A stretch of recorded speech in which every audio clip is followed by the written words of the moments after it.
Back to the upside here this morning as we get going into what could be an interesting Wednesday here. And I say that simply because not a lot in the way of economic data, not a lot in the way of Fed speakers today. There are a couple, but coming off what happened yesterday with Fed Chair Powell, talking very hawkishly, let's be honest. The market sells off throughout the afternoon, ending the session basically back towards the lows. We are higher this morning, but only just. A lot of individual movers this morning as well. We'll touch on Tesla, more information coming out regarding their move into India. Semiconductors back on watch as well. A little bit more positive in that group today. Apple and Microsoft on watch here. As we kick off a Wednesday, we'll get a little more significant economic data tomorrow morning at this time with weekly jobless claims. That has been a market mover over the past couple of weeks, but that's pretty much it as we head towards the end of the week here. Again, it's been a choppy one the past couple of days here, so we'll see how the market digests. I mean, lots of volatility back and forth yesterday, all day long with all this Fed talk. VIX was going nuts yesterday, Brendo. Yeah, absolutely. Good look yesterday, especially if you are about that intraday volatility, and I certainly am. Also, Tesla in the headlines again. The board going to bat here for Elon, telling them that they should approve that $47 billion package. He's also looking at possibly India there. Brendo, a nice little headline coming out from Tesla. Bitcoin back to the upside here a little bit this morning, kind of holding on to positive territory. But the market just teetering here, let's be honest, sitting at 431 for the Qs. It's been sideways for 3 days straight here off that low. Or 2 days at least, off that low going back a couple of days ago. Yeah, Tesla, interesting this morning. It's really not reacting well to this, I would say. I mean, we are higher, but look what's happening right now. We're right back to the downside here for Tesla.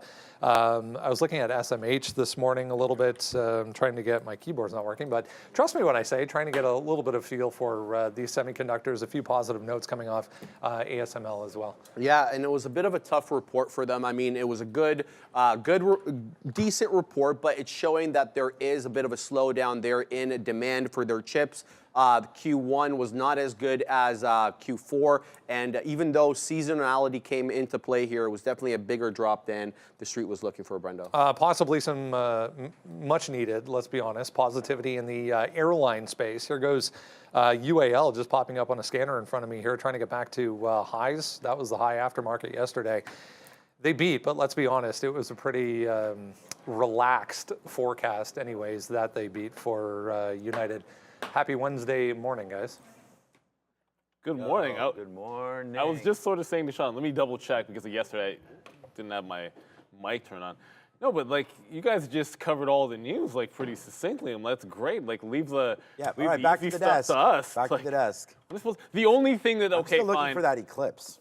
Is it what? I think it's today at 2 o'clock. That today? Yeah. I thought it was the halvening that's coming up, but you could be right. It could be the eclipse. Oh, it's the halvening. Okay. Although, what day is today? The 19th? That's where you got to look at your Bitcoins. You look at your account get cut in half. Is that what happens? No. I hope not. I hope not, too. Fabian just said, no. They've got pushed back. The thing about the halvening is it's never like, yeah, like it's never like the exact, like it's always a moving target. Like they'll be like, it's every 4 years, but like the exact day kind of moves closer to. Today is the 17th. It might be the end of this week. Anyways, the one thing that didn't get mentioned there was SMCI touched $1,000 in the pre-market today. Yes. And I was 100% joking when I was like, the stock's going to 1,000 yesterday. I didn't actually think it would be true, and I didn't especially think it would be true if ASML missed. And ASML, one of the numbers is crazy because one of the metrics they look at is the it's like a user metric for one of their machines, and it was like kind of like a sign-up metric or whatever. Either way, it was down 60% quarter over quarter. Ouch. Which, now some of that has to, like Sharif said, is seasonality, but they did miss, and all the chips are up except for them. So it's being shrugged off. I'm skeptical of that because I'm still thinking some fades, especially on Intel. And it's hard to imagine they can all go up on the ASML miss on revenue, but you're here to trade momentum and you're here to trade the direction of the trade. Like I remember thinking Apple would do okay, and then Apple turned around. Next thing you know, it was a short in the afternoon. Apple was a ridiculous turnaround. We'll get to some of that. We'll get to some of the squeeze names that were making some rallies. And apparently we're going to have to wait for one more chance. Our boy has to get 70. Oh, no. I'd swear he had it on the one. He should have. There was Matthews had it. Well, there was one for sure, and there was the other one he had a good chance. But he has one more shot to get 70 goals. Austin Matthews, best in the biz right now. Yeah. Poor millionaire. No, I really hope he gets it. I mean, Well, I think it's a big deal. No, I think 7 players only all time have gotten it. Yeah, I mean, I'm trying to. I have some good ideas here. We're getting ready to rock and roll. We will be looking at Tesla here today. The market, as Brendan said, is thinking about making some moves. There's no doubt about that. It's trying to figure itself out. It's only up 0.19 right now. I still like the short. You know, here's a 90-minute NASDAQ chart. We've broken underneath this 18,000 and we're kind of holding. We tried to get back up there, still underneath it. You know, shout out to Dan Emmons and everybody there that's in the chat. I know there's a few of you that have been looking short, for sure. Kyle, you know, I just shout out the loudest people because you always mention shorts. And I know there's a lot of people that have been thinking this way as well. As long as we're under 18,000 here, I think the NASDAQ has lower to go. Forget about all these lines. This is a 90-minute chart. I don't really use them. I'm just looking for support. And we've talked about the 17.4, 17.5 area ahead of big cap tech. So most of the S&P 500 is either at or near, you know, their 50-period moving average. There's stats about this. You know, obviously Tesla's way underneath. If you're just going to look at the SPY as well for the SPY, this is the S&P 500. I think it's only about I mean, how much were we down yesterday? About 1%. It's only about a 4 or 5% drawback here from 525 all-time high. Like, we were just at all-time highs on March 28th. So it's 3 weeks. So 2 weeks of trading or so, maybe 10 or 15 trading days, not even, from all-time highs to where we are now. So sure, it's a little bit of a pullback here, but it's not really much of one. You know, you're going to want to stay, I mean, we talked about a 5% pullback, so that's there now. I don't know. I'm starting to feel one more kind of move down, and then we probably start to buy things back. That's what I'm thinking. So let's see. Yeah, what is up with BTC right now? 62,000 here. It's not that bad. Like, it's starting to go down. I don't have it up. Sorry, guys. Well, it's kind of, I want to say sideways. Yeah, it's 62.4 right now. But it's still holding 62s, generally speaking. 62.1. Yeah, it's still holding. Yeah. But there's that level again on Bitcoin that we've talked about. So you're going back here to the beginning of, well, I get the beginning of March, basically. Yeah, this is March 1st, so right here. You know, 60,000, 61,000. This is also at a very, very, ooh, man. See, so this is what I mean. You're going to get this broken. You're going to get NASDAQ down to 17.5. Then you're going to find bids, and then it's off to the races again on big cap tech. So I don't know. You think big cap is going to be fine? Well, it depends on your time frame. Well, my time frame is like, I think buying it for like the next couple months. Like, I'm saying this quarter. What do you think? Nah, I mean, we haven't really got any earnings on them. So, look, I think you're going to get a mixed bag of earnings. I don't think it's going to be an earnings season where you can just say, okay, we have our big 6. I'm not going to put Tesla in there anymore. Let's just, whatever. Even if you do, if you have those, usually it's like 6 out of 6, 7 out of 7. If one's up, they're all up. I actually think you're going to get a situation where you're probably going to have bad earnings for 2 or 3 of them that could be surprises to the downside, and then you're going to have a couple that do absolutely fine. I think it's going to be a pickers when it comes to big cap tech gains. It'll be tough to lump them in this earnings season. And one of the things that, like, even today, look at the reaction to every chip stock to ASML being down 5%. It's like, who cares?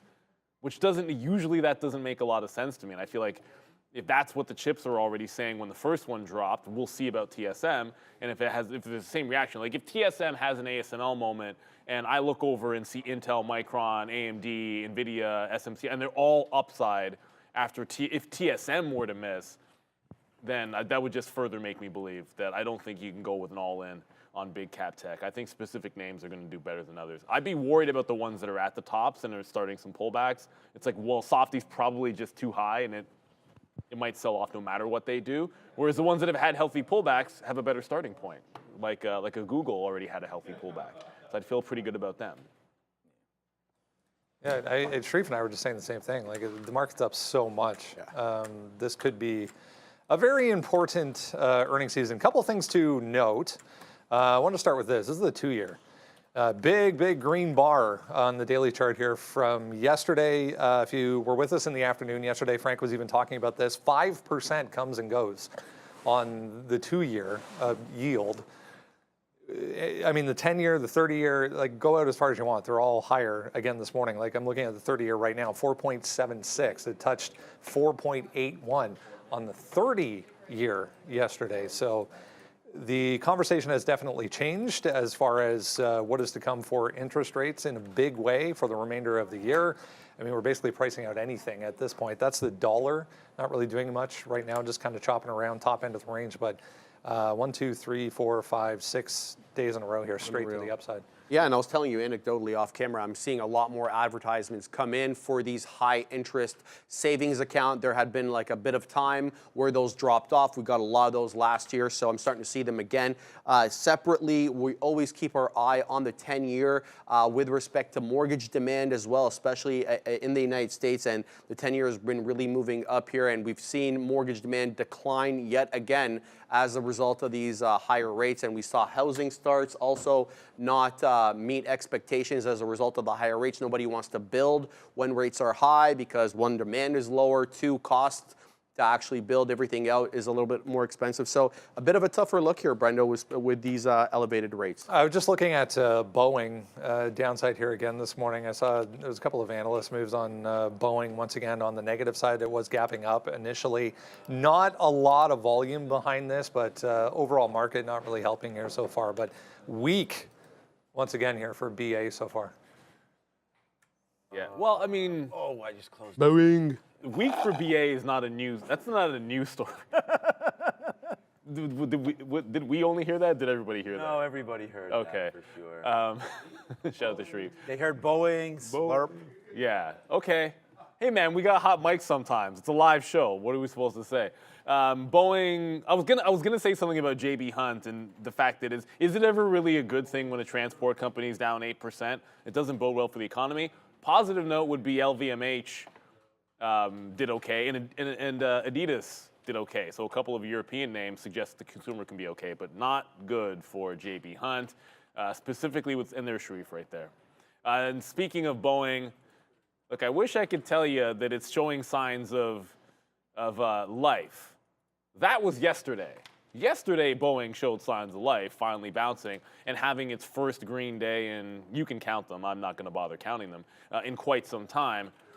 But if you make one hold of the low, the next step is to sort of, well, get through the first spot of resistance.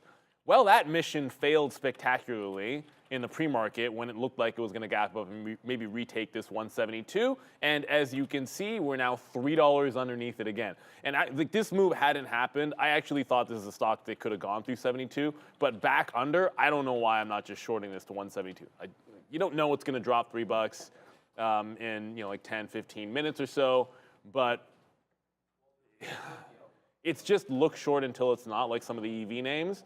And Boeing, once again, proving that the trend is your friend, only this is the trend that we don't want. This is a trend to the downside here for Boeing. And it's a very thin bid right now. I know it's a pre-market, but not a lot of volume, and certainly not much of anybody on this bid. I don't know where they're going to start coming in, but if a stock makes a double bottom like that, I'm usually looking for a breakout through previous resistance. Clearly, that's not going to happen today. No, I think that name's been a short. We actually got credit for calling that for a while ago, which was good for us because we had sort of talked about the safety issues, the quality control issues that Boeing had, and they lost their management. So I feel like you got to give it a quarter or two, and then we'll try to settle down. There's absolutely no volume in this Jets ETF.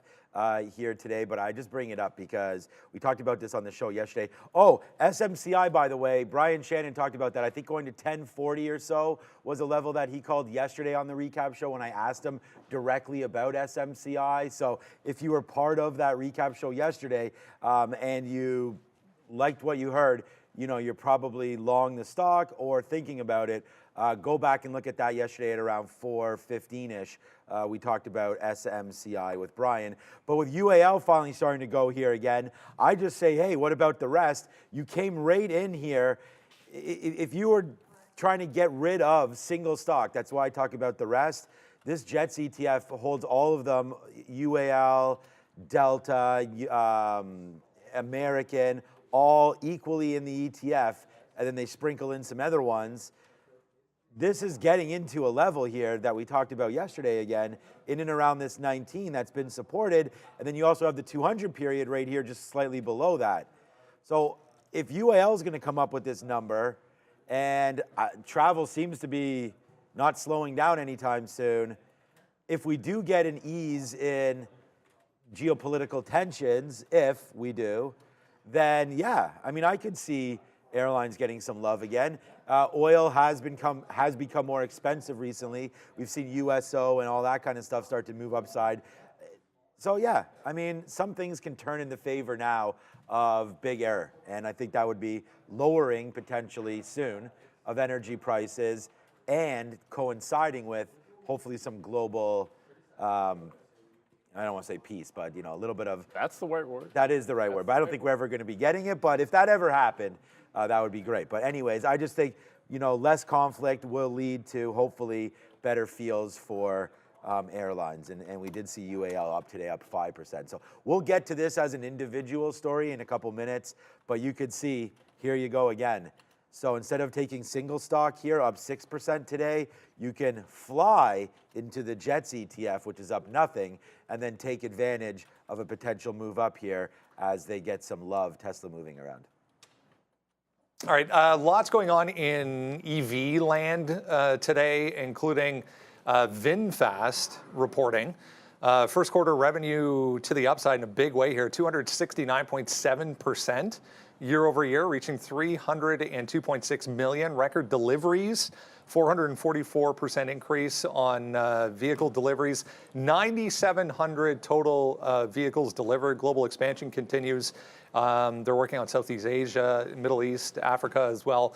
2024 delivery target, they also reaffirmed the goal is to deliver 100,000 vehicles in 2024. 100,000 vehicles, that's not nothing for VFS. That's not a joke, absolutely. And you know, this is a company we've been familiar with here because I have a local store nearby, so I've had an opportunity to actually see the models firsthand. And I gotta tell you, that VF9 really stands out to me. It's their more expensive model, but it is really well done. Design is beautiful. But they're also looking at tapping into the cheaper segment, that VF7 also coming out. Their flagship model, the VF8, that one's been around for a while, but that one is kind of sort of mid-tier, 60,000 Canadian and up. This one is going to be a little bit better, Brendo, so should be able to catch some of the lower priced entries. Yeah, they also introduced, I thought was kind of interesting, a different sales approach to the battery side. They introduced a unique battery subscription policy.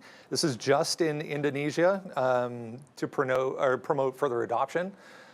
So you're going to pay, instead of paying all up front, it's going to be on a subscription basis.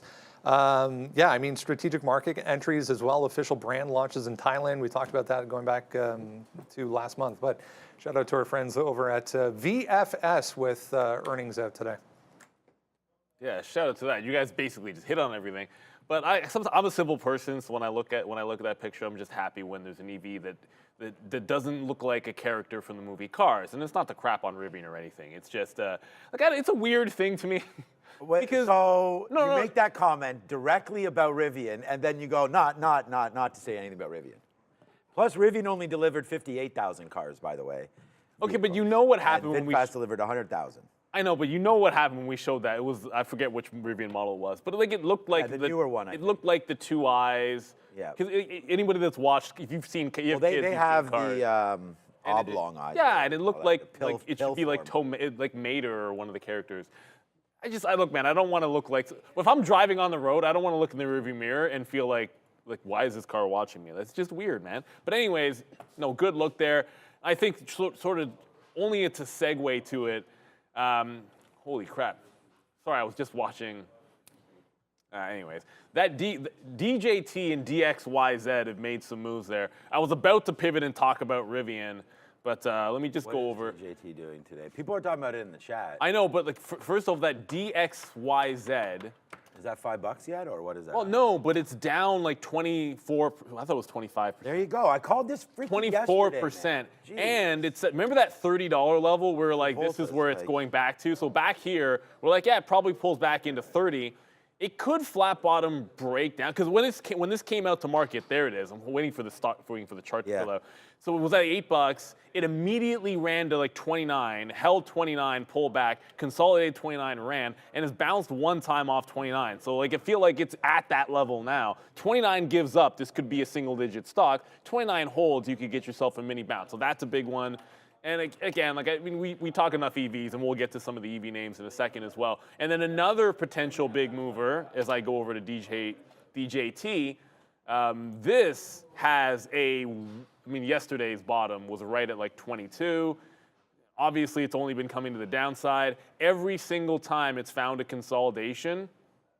So you look at, basically it finds a bottom here, consolidates, then look at when it gives it up. This is a consolidation, it's like a 2-day bottom, and then it gives it up. It didn't even make a 2-day bottom yesterday. Like, it kind of gave this 26.5 and gave it up. But 22 is looking like that right now. It's like the next shelf to drop. And we kind of look at some of these names, and when you get those good flat bottom breaks, it's worth looking at. That DXYZ, I haven't traded. DJT I've traded.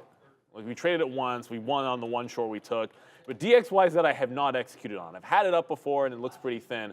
But I do feel like if it doesn't hold that 29 level, there's still a long way for it to be able to drop. DJT sort of the same thing. Got to pay for locates here at Real Trading on both, though. Yeah. Look, I had really no basis for saying the comments that I've been saying about that DXYZ, but I've been saying it for a while. It just seems too fishy the way it moved all the way up there. I like the idea.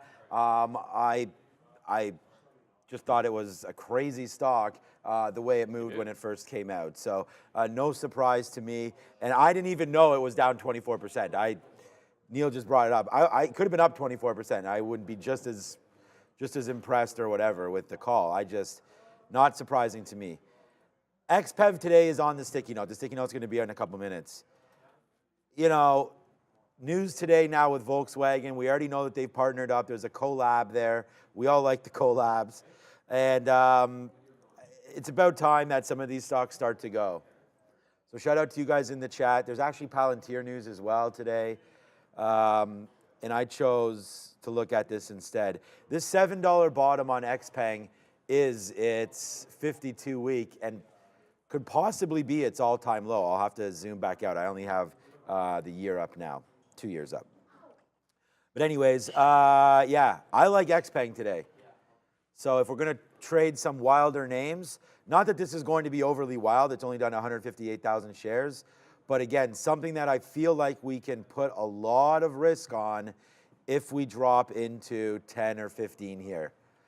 And then I also have a top break that you're going to find out when we get back from Madeira at the screen with our upgrades and downgrades. TD Bank kicking off the list here with an upgrade from Scotiabank. Amazon getting upgraded by Maxim Group. Google also had some positive notes from Canaccord Genuity. So lots of analyst notes today on those Mag 7 names. First Solar getting upgraded here by DZ Bank. And RCL here, Royal Caribbean, up about 1.5% after this upgrade from Mizuho. Urban Outfitters kicking off the downgrades list here, downgraded by Jefferies Financial. EQT getting a downgrade from Wells Fargo. Bernstein downgrading Volkswagen. They actually had a series of notes here on a lot of different European car names, so take a look at that if you're interested. Bernstein coming up with quite a few analyst updates on some of these car companies, including this Volkswagen downgrade. And last but not least here, Fortive getting downgraded by JP Morgan, guys. Amazon's kind of interesting here because it's done like a, if you count today, which you can't really count the pre-market, it's kind of like a consolidation for a couple of sessions under 185. Some of that happened after we had that big pullback on the geopolitical news a couple of days ago, right? Like, you managed to consolidate right under 185. You had a 184.70 top, and then you're doing the exact same thing again today. And the last couple of times that it set up for like a consolidation break, you go back to, this is the 11th. There was an early break that worked, but then the dip buy was actually even better. And then, let me just pull back even further here. There we go. And then you go back to like the 3rd, where you have a sort of a similar, like, there's your consolidation. This was a more clean break where it broke out like a 181. So yeah, there's been other breakouts, but that's kind of a breakout, and like, there's no reason or levels that I would have been looking at. So the consolidation break has worked on Amazon, and it's setting up right here to take out that 185. If we show enough strength to get there, it's obviously a 184.5. So breakout trades are meaningless. I mean, look, they're not meaningless, but the point is, it's like you don't have a trade unless it goes through. Like, when you're dip buying, like, there's all kinds of ways that they can work for you, or that you could get into the stock. When you're taking a breakout trade, there is one way that you're getting into that trade. It's pretty simple. So you could sit there and stare at it all day, and it might actually end up being a nothing because it just never gets there. Like, this could fall all day long, and I could like a breakout, and I could avoid going long in it pretty much all day long. I feel like I'm just like a trained animal sitting here. Like, I just sit here, I'm like, look down, I'm like, my coffee's almost, I'm like, where's Randy? It's like, I'm looking for like that treat. He's like, here. Where's it at? There he is. Hey, Randy. What's up? Oh, man. Just disappeared. I still have half real left, quick so I'm right kind of there. good. Yeah, I still got some left too, but my hands just continue to be freezing. I see. Today I wore the long sleeve shirt. You wore the short sleeve, because yesterday I was like, That was funny. Yeah. I was in shorts yesterday. It was so nice. Oh, no, it's because he went golf. No, he A lot of guys he went turned golfing. into shorts afterwards. Yeah, what's up to Monty G? Look, if you guys aren't watching the recap show, then forget about it. We had an awesome moment yesterday with Brian Shannon. Shout out to you, Brian. He loves the barcoding comments that we always have here. So shout out to you, Brian. Thank you for all that talk. And he retweeted one of the tweets about the show, and it got 19,000 views. So I want to say thank you so much for that as well. But he was on the show. We always have a great time. And we were talking about Cathie Wood. And then I hit this on him. And it was, he had never seen that before. And that was an absolutely awesome moment there. So shout out to Brian Shannon and Monty G. Thank you for bringing that up. That was hilarious.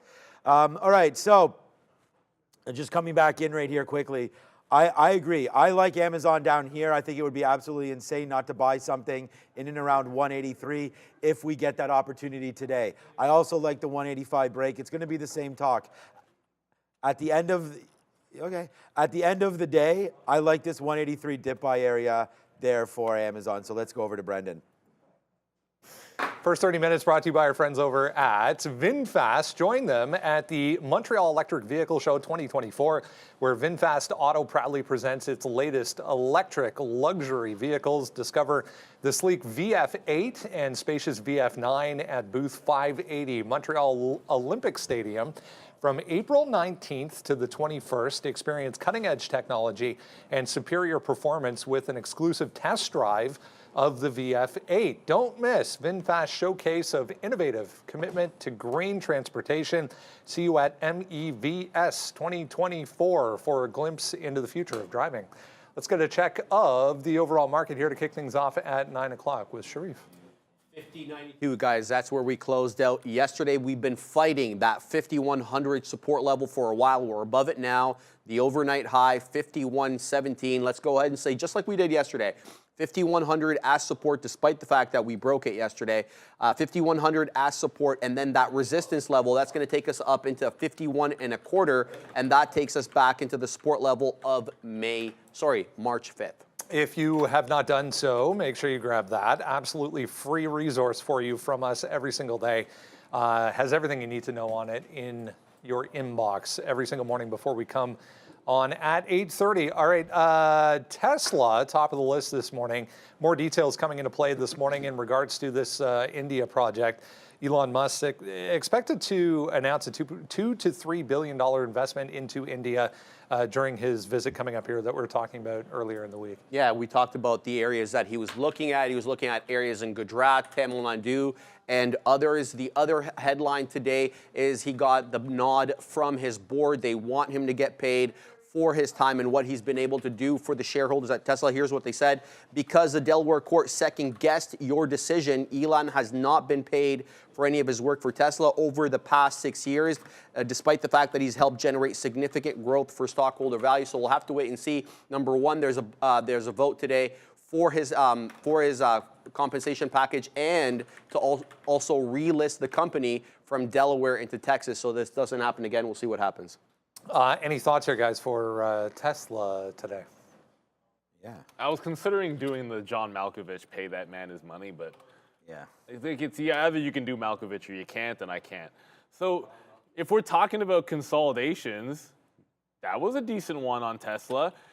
This looks like a reversal kind of day. I mean, if you pull it up on the daily chart here, which, yeah, some of these daily charts are not filling in, so I can show my trade. Well, whatever, 15 minutes probably fine enough. You have a big liquidity volume. When we failed underneath 160, that was support level. You get the big liquidity volume, and you put in higher lows, essentially, on the day, and now you're gapping and holding above the previous high. So if 160 was that big level, then I think if you hold on to 158, in theory, this is kind of what I thought Boeing's setup would be today, but obviously Boeing's a piece of you-know-what, so it's not looking like that. But Tesla's still holding and up. So if it can break 160, I think you have some relief rally in it. But it's just kind of it's going sideways in the middle of the void right now, which suggests to me I'm not doing anything unless I see the buyers above the 160 level on Tesla. So I'm kind of sitting this one out unless we get above 160. I feel like I do about Amazon with this. There was a relief rally in a million things, and some things that made sense and some that didn't, like some of the old squeeze names were going.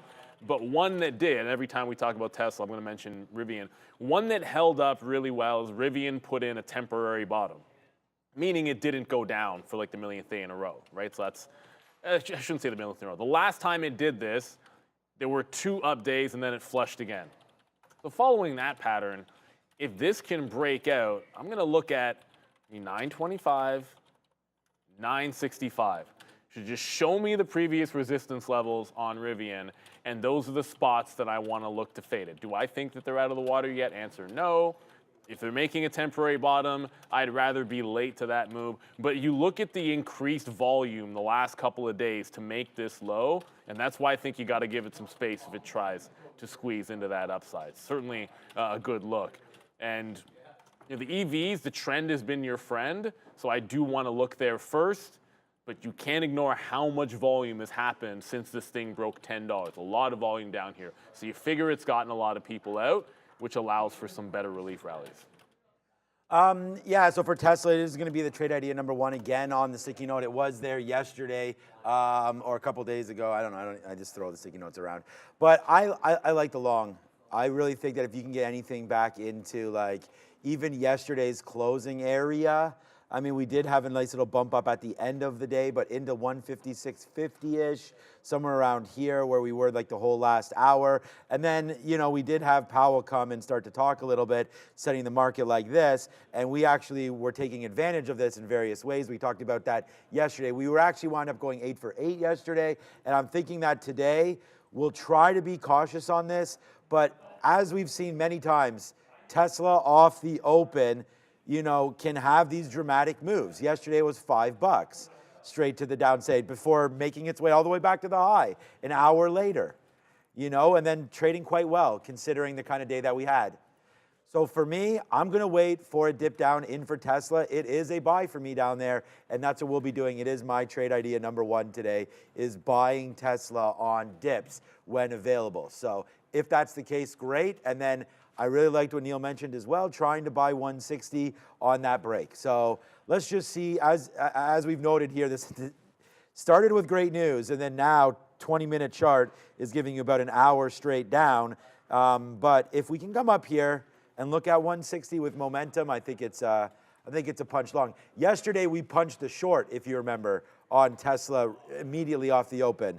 So it was right into here, and we were able to capture some profit before getting taken out, and then we got back in for that move down. Yesterday we were thinking short. Today we're thinking long. Some semiconductors here. ASML out with earnings. For anyone who is not familiar with ASML, they make the machines that make semiconductors, so it is a bit of a tie-in as far as the industry is concerned. I mean, overall, pretty good report. The guidance was a little bit questionable, so we are downside here, 4.6%. It's worth noting, I think, there's absolutely nothing else as far as a news catalyst for any of these other ones. Sitting here at support for Nvidia, for AMD, we're actually back above some of these levels from going back on the daily chart, but it's all about ASML today. Yeah, it was a good day for the chips yesterday, at least from a trading perspective, because they were moving. Now, let's talk specifically about ASML. They are almost basically a monopoly. If you want to make chips, at least advanced chips, you got to get their machine. So how did they do? Well, net sales dropped 21.25%. Year to year on the quarter. Net income also dropped aggressively, 37.5%. But that wasn't unexpected because we had weak consumer demand for cell phones as well as laptops. So it was anticipated. The problem was that it was a bigger shrink than we had expected, and that's why we're precipitating to the downside, Brendo. Yeah, nice pullback for some of these ETFs, as you guys were mentioning here as well. Yeah, and the other thing about ASML, look, ASML with this move is now breaking down the 50-period moving average, which it has hugged since late last year. So it's been quite some time that it's been in this good trend. I mean, we had Danielle Shea on in the afternoon on Monday, and I know what she said about this when we talked about it for Microsoft. It's like, don't like it when stocks lose the 50 simple. So if that's happening with ASML and the revenue wasn't good, it's difficult. It's difficult to be in love with all the semis for long, and I'll start with the weakest of the bunch.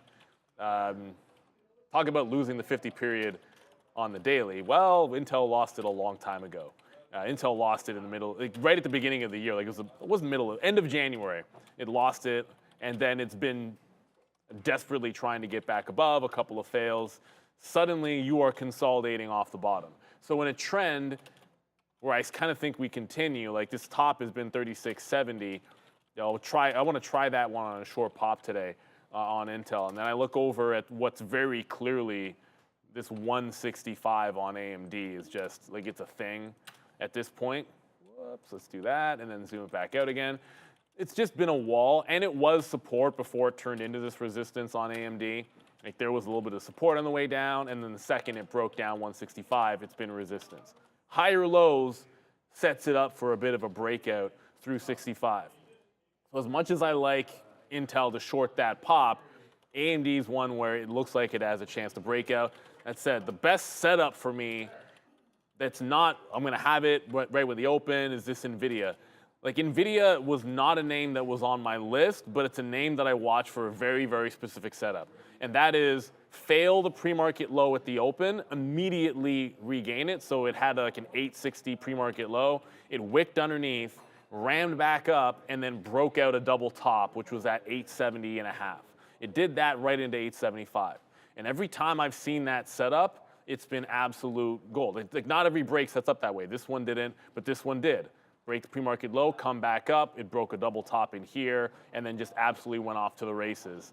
So you got to watch out for Nvidia when it does that shakeout downside at 930. That's when I look out for a breakout long. But 165 AMD, 3670 is kind of a weird price on Intel, but that's where the resistance has been for a couple of days, so that's where I want to fade. Kind of hard, you know, if ASML is going to have a bad report, I want a weak semi that I want to fade today, and it'll have to be Intel if it gets up there. Okay, so yesterday, Neil had the long, we had the short. Thinking today, I wrote down a long on a dip buy for this, but yesterday we had this short in Nvidia here in and around 875.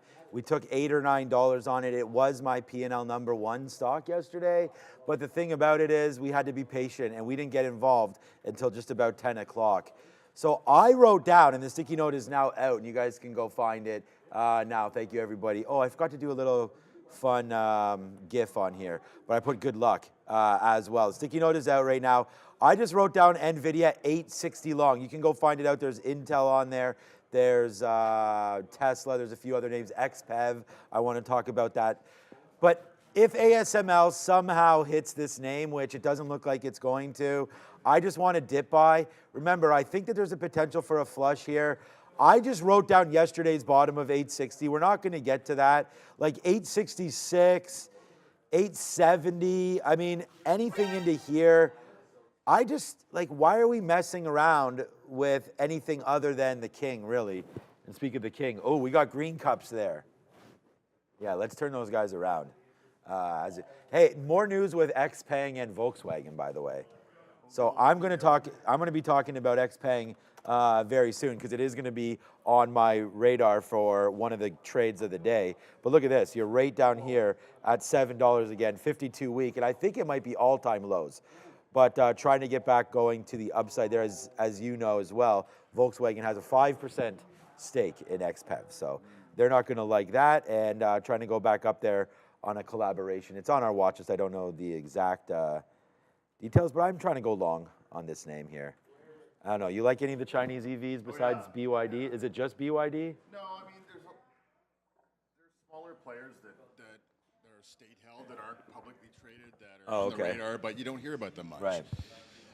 But they're selling lots and lots and lots of cars. You know what? There's that Xiaomi as well. Xiaomi's amazing. Yeah, they're coming. They're taking over the phone business as well. There's a lot of love for that new model, and it's sexy. It's got a lot of range. It looks like it's well built. The reviews, you know, the initial reviews, it's not in production yet, but it's on its way, is like, holy smokes. Like, they've really come around with their build quality.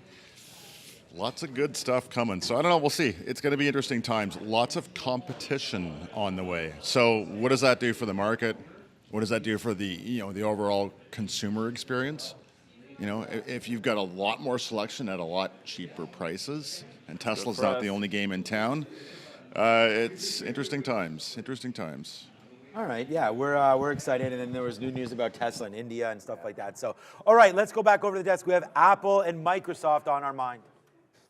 Yeah, a couple of big cap tech names being courted, I guess, by Indonesia now. So Apple and Microsoft getting the invite to possibly move some manufacturing to that area of the world. That said, 2 days in a row here, downside for Apple. We're still sitting at this 170 area where it's been for the better part of a week and a half, really. Microsoft with a pretty ugly day yesterday on the daily chart too. Oh yeah, and Apple trying to definitely fight that 170 level, key area of resistance, as we know, ever since it's broke. Look, the fact of the matter is there is a push now amongst American companies to friendshore. That means bringing manufacturing process to countries that they don't look at as adversaries, and Indonesia is the biggest market in Southeast Asia. So here's what Tim Cook said. We talked about the president's desire, meaning the Indonesian president's desire to see manufacturing in the country, and it's something that we will look at, Cook said in a press conference. I think the investment ability in Indonesia is endless. Kind of a nice tip of the hat there. Yeah, big time. 6 days, meanwhile, shout out to Trade Ideas. Go grab your copy. It's on the screen right now. Scan that QR code. 6 days until earnings, guys, for Softy. Wow. 6 days? I mean, earnings season comes at you fast. Wow, okay. Very, very quickly. Apple... Look, man, Apple was like the reversal. I mean, there were a lot of stocks that reversed yesterday, no question about it. Like, you had some strength, and then you turned into some shorts, which made for like a fun day of trading, momentum names specifically, because it gave you kind of both ends of the candle. But that one fell much faster and kind of harder than what you were looking at in the morning. And when I see that, I just feel like, okay, people are still pretty tepid with this thing. And when it put in that VWAP retracement move, AMC broke 90s. AMC broke that double top in the last couple of days. The last couple of days. AMC, I'll get to that in a quick second. But yeah, anyways, 170.5, this turned at VWAP. We were short here and then kind of got out and didn't reload it at 170.5. If at the open, this attempts to break once, it's right at 170 and hugging it. If it breaks this and then immediately fails the top, I got the eyes out for the reversal trade on Apple. When something like this happens, my first thought is, well, that's a pretty big opportunity if something similar happens again. And we talk about the trend. It has been a downward trend. I know there's support down here at the 167, 168 level. I get that. But if you're at 170 and you fail 170 and a half, that's still plenty of room before you get to that support. So yes, I like the 168 to look for buys on Apple, but I'd much rather buy that dip. And I like it both ways here. Like, I'd much rather buy that dip. I'm not buying any breakouts on Apple today. And if it fails that top, I want to be looking for the short. So AMC, and the reason I was sort of mentioning this, it's not really a double top. It's yesterday's high, and then you have to go all the way back to here, what's that, the 11th and the 10th, last time it consolidated. So it's just kind of creeping above that. There were a lot of squeeze names that were going yesterday. AMC just happened to be one of them. I was actually short this move, and I thought it was pretty bullish. That it ended up, sorry, this move here. I thought it was pretty bullish that it held at 270. So I'd like to be able to give this back into like that 80 and see if it can make a run at 3 without having to punch threes. I mean, the market's starting to rally pretty good right now. We're not going to get to this, but there's been a lot of talk here on the chat about WISA. So here we go. We are up now 78%, 70% right now, as we're still dancing in just now breaking through 10 one more time. This is going to look really interesting up here at 1050. Remember, this stock just has a float of just 1.5 million shares and went 1 for 150 on April 15th. So we're just talking 2 days ago. This stock used to be nothing, couple pennies, and now you're up to $10 on a super, super low float runner here. Oh man, like, what a move. I know you guys want me to talk about this. It could possibly be a fantastic trade. I don't normally look at these names, but I feel like it's going to be hard to ignore this 1150 top break right there. We wicked up there. This is probably going to go here, and when it does, yeah, I don't know where it's going to stop. Such a low float. This is what happens with these names. We do know when this story ends. It's not going to be pretty. You know, we mentioned that with that DXYZ. I mentioned that with DJT. We've mentioned that with a lot of these stocks. This is not like a Carvana or anything like that that can withhold and put out earnings and then, you know, get analyst coverage and so on and so forth. These names, they really only have one place to go eventually. And I don't mean to be sitting here just like, I mean, just look. Like, this is not on news. This is on share structure. So if you, like, this chart is not appropriate because we don't show it. Let me show this to you. What time is it quickly? Okay, we still have a couple minutes. Just hold on. I just want to show everybody this because often us traders get caught up in what we see in the moment. Like, this is basically where we're coming from. So in current price of $10, it was up here at $10,000 back in 2022. Its high, 52-week high, was $402, split adjusted.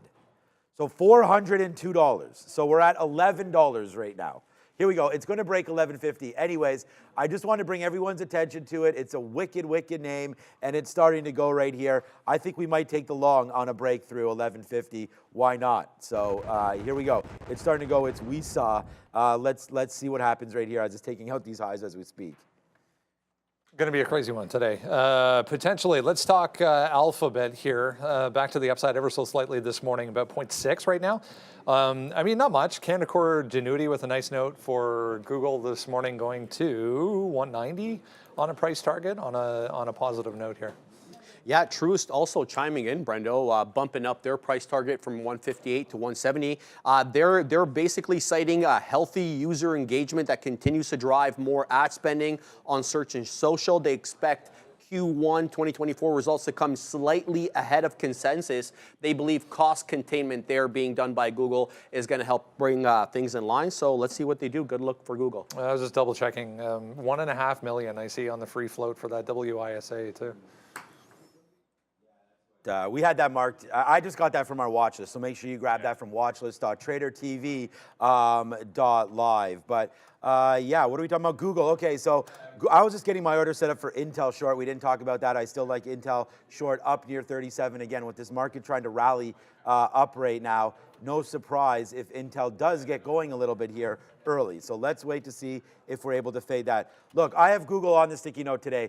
I like the catalyst. I like the upgrade. I like the positive AI talk. We had to beat up Google for a while because apparently they had no idea what they were doing with AI, as if we were always talking that didn't make any sense to me at all. Google right here, I wrote it down breaking 155.50.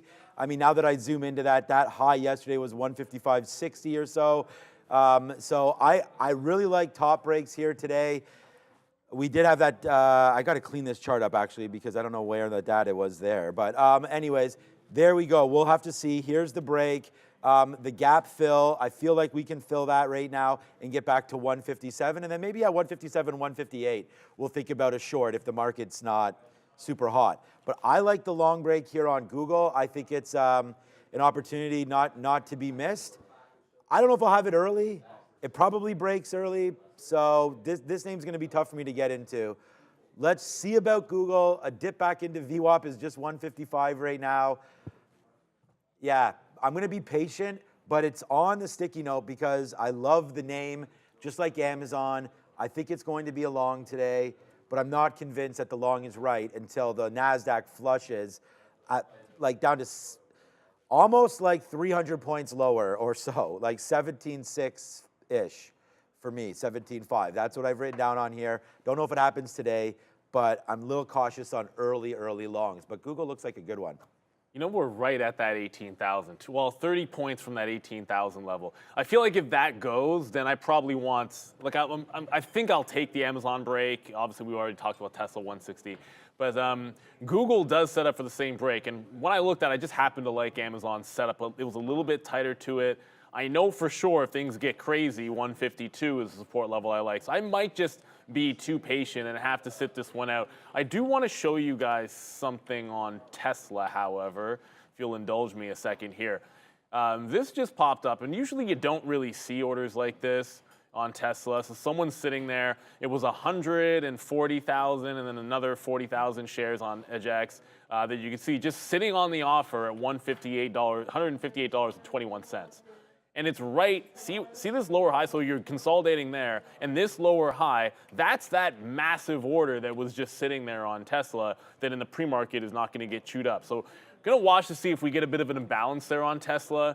It doesn't have to change anything if the stock gets to 160 for a break, but if it does, if that order follows it down and you're looking dip buy, if I see that size on the offer and it walks it all the way down into support, then maybe it's like a punch through that size, if it shows up. I mean, that's obviously a big if. You never really know whether that person's just going to stick at that price, or are they going to follow it if they don't get filled at the open? Will they put it into the auction and then maybe sell it into the opening print? Lots of ways that could play out on Tesla, but there is a big seller in there right now. So Google I like for a dip buy. I know I like it at 52. I just don't feel like we're getting that 52 today. No? Delta? Yeah. International. We're just talking about airlines. As United's taking out the highs here right now. Nice report for United. I was just mentioning to Sharif, I read 2 or 3 stories on this earnings report this morning, and basically all of them had this underlying tone of, yeah, they beat, but the guidance they had provided was so incredibly conservative that it would have taken a pretty ugly report for them not to. Yeah, but they're probably worried about Boeing, Brendo. Yeah. Quite frankly, I mean, like, look, they got hit for about $200 million there as a result of the grounding that they had to do for some of their some of their airplanes. They also cut the amount of airplanes that they're expecting to receive from Boeing by about 25%. And that's their own estimation. That's not what Boeing is telling them. So conservative, as Brendo said, are they. With respect to the guidance, as Brendo mentioned, $3.75 to $4.25 per share. The street was looking for $3.75, so well above the estimate there and precipitating the big move. Yeah, pushing on that aftermarket high right now from yesterday after this thing popped following the report right now. Yeah, you know, it's a strong mover. We've talked about the travel space in general on earnings and how sometimes you get these big follow-throughs, and what kind of gets lost for a lot of these is the fact that they all carry decent short floats, but it's only 5% for UAL. But you show me it's the stock holding the 50 period, and I'll like it a little bit better. So it's right there now. Obviously, it has to open and hold 44, and on earnings, you get a lot of whipsaw action. But you have this interesting consolidation area with a lot of room to get to the upside, like another 10% of room before you get to like major resistance. So I don't wonder if you don't let this one settle down, maybe don't completely write it off as an earnings trade today. Let it settle down. If it holds 44 at the open, then I think you start looking for a trend long. But anything other than holding above 44, I'm not touching it. I'm not trying to short it underneath that price. I'm just looking for a continuation play now that it's held the 50 period on the daily. I doubt I'm in this one at the open. I think it's more likely watch the opening range, allow it to do its thing in the first 30 minutes. If it's a still reasonable price and there's a trend long, I don't mind joining the trend late. But UAL is not going to be something I trade in the first 5 minutes, 10 minutes, or anything like that. I think we'll be a little bit more cautious. Like looking at, like this said, Tesla, Amazon, AMC, which broke that 90 level. It printed some 96s and 97s. It's right back to 92. Intel and AMD are both sitting out there. I mean, like there's so much to look at today. So I think if your shtick is trading some of the travel names or maybe even the airlines, I'm sure you're liking this consolidation for a potential move higher. And only because it's adjacent. They had a negative note about Boeing, and they decreased the expected number of deliveries. So I think they're, instead of getting like 100, they're expecting to get like 60. Boeing? No, well, UAL actually getting expected planes. Got it. But the good thing for the airlines, this is weird to say, it's weird to say that any bad news is good for the airlines when it comes to Boeing. But if they're getting less planes, and they might have a few, they might have to, if they do have to cancel and maybe not run as many flights because they're not getting as much inventory from Boeing, then what they're able to do is then raise prices. And a lot of times it can have a subtle positive effect for the airlines. But anyways, Boeing's still looking weak. Throw out any idea of a breakout trade for Boeing. It might just be shorted into resistance, and if it fails 172, look for the shorts. Still looking for those consecutive updates, Boeing. We just had some release of imbalances. I mean, we have Apple here with 185,000 to sell. That's something maybe for a pullback, as we talked a little bit about Apple possibly buying some dips. But again, everything's up right now. The market's up 0.5%. I really like what we're seeing right now. There's that Pac B that Neil talked about a little bit yesterday. We saw Kathy Wood value destruct this name as well, and shareholder wealth. And then here comes Intel back in for a sell. But I mean, I'm just showing you, there's not much on here. Normally, we'd be excited if there was something in the couple 100,000, not EGOX here for 3 cents. There's really nothing on here. CCL, we talked about, some of the travel names there with UAL, so that's on there. An interesting name for me is TSM today. Again, on ASML worries. Nice drop into the 50-period moving average. We've really sort of supported that. We had that early look last week on early release of earnings, and then you get it up there 136, 135. So I think these are some good dip buy opportunities in ASML. Google's starting to head downside as well right now, so that's down into 155, making a 155.60 break look a little bit better actually. And then as Tesla goes, it's going lower. I mean, this is its lowest point in the pre-market, like right now. So yeah, my number one trade idea today is a long for Tesla, and I am sitting here near 156.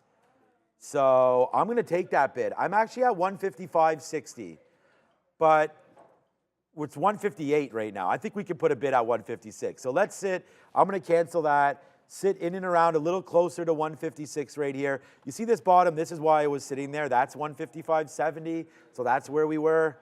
But let's start it at 156, but then, yeah, you know what? I mean, here we go. Maybe I should put that order back in. Maybe we're not. Maybe we're fine being down there. All right, Tesla, just joking aside, 156 and change. Let's start the bidding there with Tesla and then buy a little bit lower if we get into that. I like Tesla on dip buys. That's going to be probably the first thing I get into, especially with this market turning like this. So, all right, we go throw to Sharif, wrap it up, and then we'll blast this market off. All right, today, guys, on How to Trade It, Darren and I are going to be talking about Volume Spike Surprise, a guide to uncovering hidden momentum. Make sure to check that out with Darren and I at 11. Ooh, surprises. We all like surprises. Surprise, Intel's already moving down with that little bit of a pullback that we just had in the market. So when you want to short the pop, sometimes there isn't a pop to be shorted. It's worth noting. Nvidia also backed off the 885 level. I think we've shown most of the chip names with the exception of Nvidia. So Nvidia super strong yesterday, double top, 885. Looks like it's going to start to pull back. If this starts to go, we want to short a pop on Intel. Well, we might have to adjust plans depending on what happens in this final minutes. Only in AMC right now.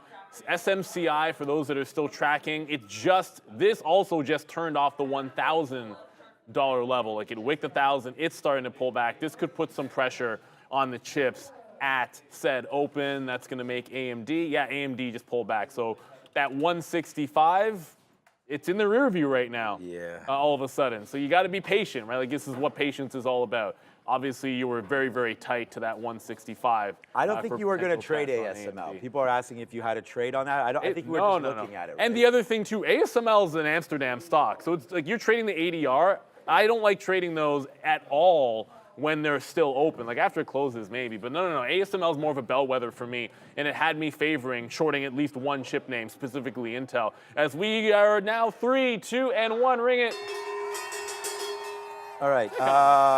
Yeah, good look on that one, Miss Adera. So thank you for that. All right, we're going to look at XPeng. We already have that sort of a trade. Looking for that. We're waiting for Intel. Intel's coming back in. Look at the future starting to push lower. So we will wait to see if Intel does anything.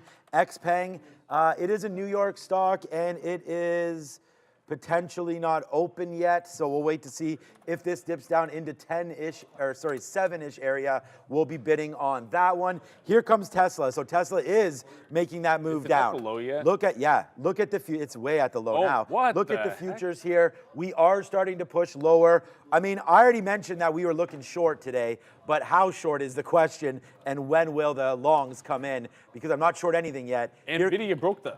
Nvidia, oh yeah. So let's settle down a little bit here because the market's starting to move in our favor for dip buys. It's just, do we want them? So Nvidia just broke 885 and rejected the other direction when it came down to 882. The only thing I'm in is that AMC from the pre-market when it broke yesterday's high. So it broke yesterday's high, got some out. It got to like 97. It actually got to 98, and I got some. If it can hold VWAP, I like it. But if this is going to fail a breakout like everything else, I don't want to hold it past the 280 level. So it'll be a relatively tight stop early. AMD is continuing to flush down here. Where the heck is Intel? I took a shot. No chance, Whoops. Intel. What just happened there? I'm just going to cancel 3650. Oh, Nvidia we're not in and going out. to get that in My a bad. second. But we're not going to get Nvidia. We're not going to get a pop and fade on Intel the way this stock is going. So we'll have to again back off of that one a little bit there. Rivian was the other one that we're saying. The wrong price. Rivian already heading to the downside. So again, just going to have to be a little bit patient. None of these levels are really coming in as you're waiting for the dip buys. Tesla's not exactly at the lows, but it got really close to support. I should have bought that one. 150. It got to 156.5, but 155 was the afternoon support level on them. And Amazon, just going back over Amazon. Amazon's holding the top for a potential break. So this didn't dump with everything else, which does still set it up for that breakout trade. So that could still some strength over there. Yes, sir. Yeah, thanks. Yeah, lots of strength here. So we went 1-1. So right now we are up. We are nicely up right now. We have Nvidia. Nvidia is $4 in the money. Right now it was just at $8.87. Now it's $3. Good trade there. We are net positive on it. Look what we did the first time. We went long there, then broke it out, but I put the wrong price. I wanted 881. I put 882.98. So once we broke through 882, we got stopped out there. Wrong price, but it's okay. We bought it back. It's just I had to sacrifice like $2 worth of profit there to get this trade back. So right now, here we go. It's a big one already here today. So we're really, really proud of that trade so far. So let's just hold on to it and see what happens. If the market rallies, we have Nvidia potentially at the bottom, worth holding on. There's your thing there about Tesla right now coming into 156.50 again. I'm going to try to be patient and wait on this. We already have Nvidia. I'm happy with that. The XPeng, quickly to see what that opened up at right now. Was that our sawing that you heard in your ear? Honestly, I couldn't figure out what the heck that I don't know what that was. Okay, but anyways, XPEV not getting to 770. We know we like that trade. There was Palantir news. If you have a trade, let me know. I'm just going through some stuff to try to find levels. Palantir 20. Okay, so not doing Tesla's anything. trying to bounce. AMD's Yeah, trying to bounce. I'm just waiting for So Tesla. there's a seller on Where's Google at? AMC. If we come in here, I did say I want to give it a tight stop. So it was a breakout trade. It could not hold the breakout, like that original breakout price. Got some out there when it got to the 1-to-1. But if it's not going to show buyers higher, then I'm just going to stay away from it. AMD, before we go to Adara, just very quickly, advanced micro devices there. So you see Nvidia was taking out that top, but AMD nowhere close to it. So it's looking weak off that 165 level. So another day, the resistance is in there. I guess if it gets up there, we'll have to short the pop. It's just adjusting on Intel. Everything is coming in now. I'm looking at that pre-market high. I'll probably fade it off the pre-market high. If we're not going to get anything higher, I'll have to look there. Adara. Just be aware of INVO here. It did just halt up over over 220%. Catalyst for this one is Q4 earnings yesterday after close. Sales at 1.38 million, significantly up year over year from 278,000. So nice sales number here, pushing Invo Bioscience to the upside here, guys. Yeah, well, it's Invo, not Indo. That one. Well, what's it smoking? It's smoking on some profits. Okay, so we have right now, we've got Tesla long. It did come in, guys, to our level right there. So there goes Nvidia up and down. We're actually fine on this. There's really nothing to complain about, but it did just drop out. So we could have taken profit up there. At least we did on one and then out again. So we will be red on Nvidia, unfortunately. Okay, so that's that. Now we'll look over here. I still want to get into Nvidia. I just didn't want to. It's a little early to be dancing around with some of this for sure.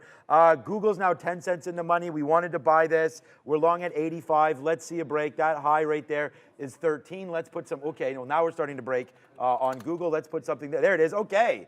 See, damn you, Nvidia, honestly. As it goes right back up. Come on, Nvidia. Are you kidding me? All right, Tesla's sick with it. That one's to the downside right now as we start to get low. Yeah, 155 coming in right now. So we are long at 155.70 right now and not looking the greatest. Nvidia, honestly, come on, dog. We'll have to be patient and wait for that one. Google's starting to go again. 156.20. There it is right now. It is on here. We have Tesla #1. We have Google on here, and we have Intel. So there goes Tesla right now, Neil. We are huge on this one. Yeah, it just broke 56s. I just took some out at 56.25. I think I got the quarters. Looking for, look, it's obviously, like it dipped a heck of a lot fast than you would have expected. So into yesterday's close price, 157 even. If it can break that, I think you look at the 157 half for an out there in front of pre-market low. So I want to go station to station. We're $1 now. The market is absolutely, I mean, the market reversed. It's killer. But here we go. We're up about $1.20 on this, but I'd like to see it hold above VWAP for any stretch of time. And let's go to Adara. Just be aware of this move up here in UNH, United Healthcare, up on decent volume here, up almost 4%. They had earnings yesterday before market open, so we're still seeing some positive analyst notes on that. Also some interesting, decent amount of interest on Twitter there as well. Also has been selected to serve Medicaid members in Michigan through their comprehensive healthcare program. So a couple interesting catalysts that could be giving UNH a move up about 4% off the open, guys. So DJT was going haywire at in the open, and then the selling that's I gotta unplug this. The selling that's going off on DJT, it fell $2. I wanted a flat bottom break. Obviously, it went to the upside first. That's a super big reversal. I got to be looking for the short here. I paid for locates to be able to take this. The bottom break will be 22.5. I want a short pop, so I'm going to look at 20. Maybe 23.5 looks like it would be a level. So if it curls off 23.5 or just flat out breaks yesterday's low, I want that DJT short for sure. Tesla's leveling off at 156.5, and now Nvidia is starting to go. You want all that smoke, all that DJT smoke? Well, we'll see. It's not really smoke, is it? I don't know. Intel just can't even. Intel can't even get to the price that I want to fade it. It's now at VWAP and turning around. So I'm going to take the trade where we short it off of the pre-market low. It'll be a relatively tight stop for that setup because I'm not getting it at the, like the I almost said Apex, the A+ price. Apex. That's like an Apex Predator. Predator, yeah. We talked Nothing about to do with the stock. The other day there. No, actually, my daughter and I were talking about Apex Predators yesterday. Oh, yeah? In the car home from swimming. He's like, what's the Apex Predator of this? What's the? I'm like, Daddy doesn't know all of these things, sweetheart. You don't? Okay. So Tesla is falling back a little bit right now. So I mean, to be expected, I guess. We've already taken some profit on this. My only losing trade right here is going to be Nvidia, and it shouldn't be, and it is. So what are we going to do about that? Nothing. We should have. I mean, look, our stop was there at 882 break. It does get as low as 881. It broke VWAP. It broke the 50-period moving average. For me, those are rules that I need to follow. So we're going to just keep doing that. Look at Google. Google's almost, again, into the dollar club. So we've already put Tesla in the club today. We put Nvidia in the club for the right way and then the wrong way. And now Tesla's back in there. But just to show you guys, like we're up. Like Google and Nvidia are a wash, and then we have Tesla that's trying to print a little bit for us. So let's see if it will work out. But for now, we'll go get a story up with Adara.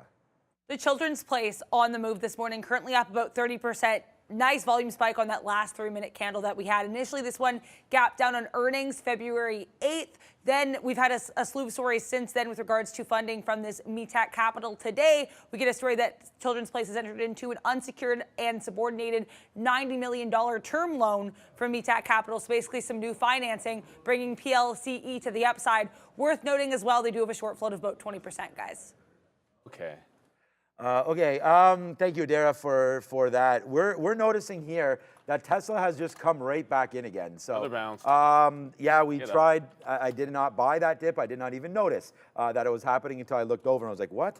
Because we're looking at Google and that's still going higher. So this is what we talk about when it's like a tale of different stories every day in the market. You know, you could be really liking one position and the other one's the one that goes. We wrote down Google for the long. We really like that one. We were able to take that on a dip there. Kind of lucky to get that dip.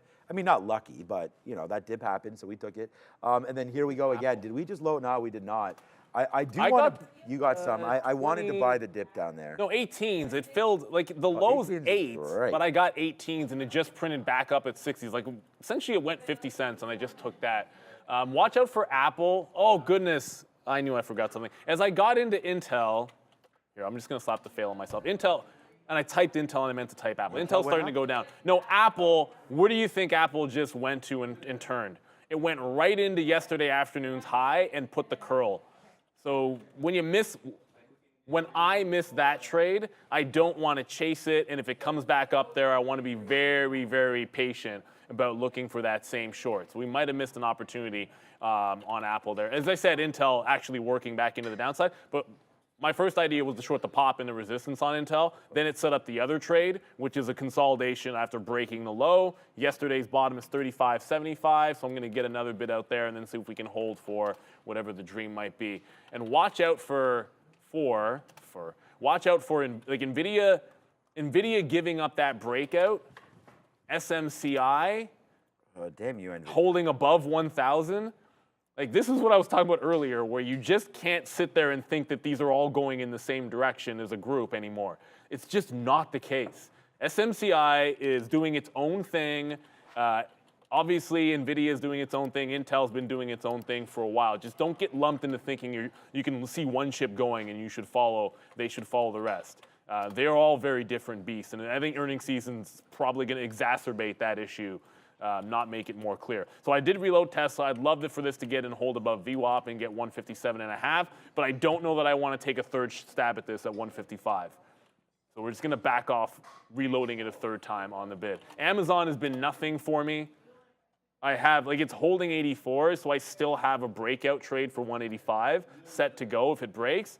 But if it doesn't break, I sit here staring at Amazon forever. We're right now, you can put it on the board. It is an official Dollar Club member right now. So there it is, Google. It is your trade idea. I try to be as confident as I can with all these trades. We are long. My number one stock and the number one stock today, I believe, is Tesla. And we're long that name and we're crushing it. Google long. We are long right here at 155.80. So that's another one, and that's at 156.90. So here it is right now. We should clip that, post this because this is Sticky Note Nation and it's hitting again. So there it goes, man. We'll tweet that out. Good job so far for Google. Let's just see if Tesla can go. It just bounced. We just got a good fill there at 70. I mean, like for this to keep going. Will it, though, is the other question. Right now, let's hold out hope for Tesla to get back up to the upside. As here it goes. One more out up here. We might as well. Oh, I just put an offer at 87. There it goes. Yes, sir. So we will ring the register right now on Tesla as it goes all the way back up to the upside. And we just keep doing what we said we'd do, man. Buy some of these dips on Tesla. Let's go, man. 156.20 is where we're sitting right now. It is that dollar club on Google. So maybe we'll take it out here at 157. Why not? There it goes. It's a nice upside move. It's Google. And it's for me. I'll make more money on Tesla, but this for me is the trade of the day. I just didn't get as many shares as we wanted, but it's starting to go to the upside. It's a ripper. It's Google and Tesla right now.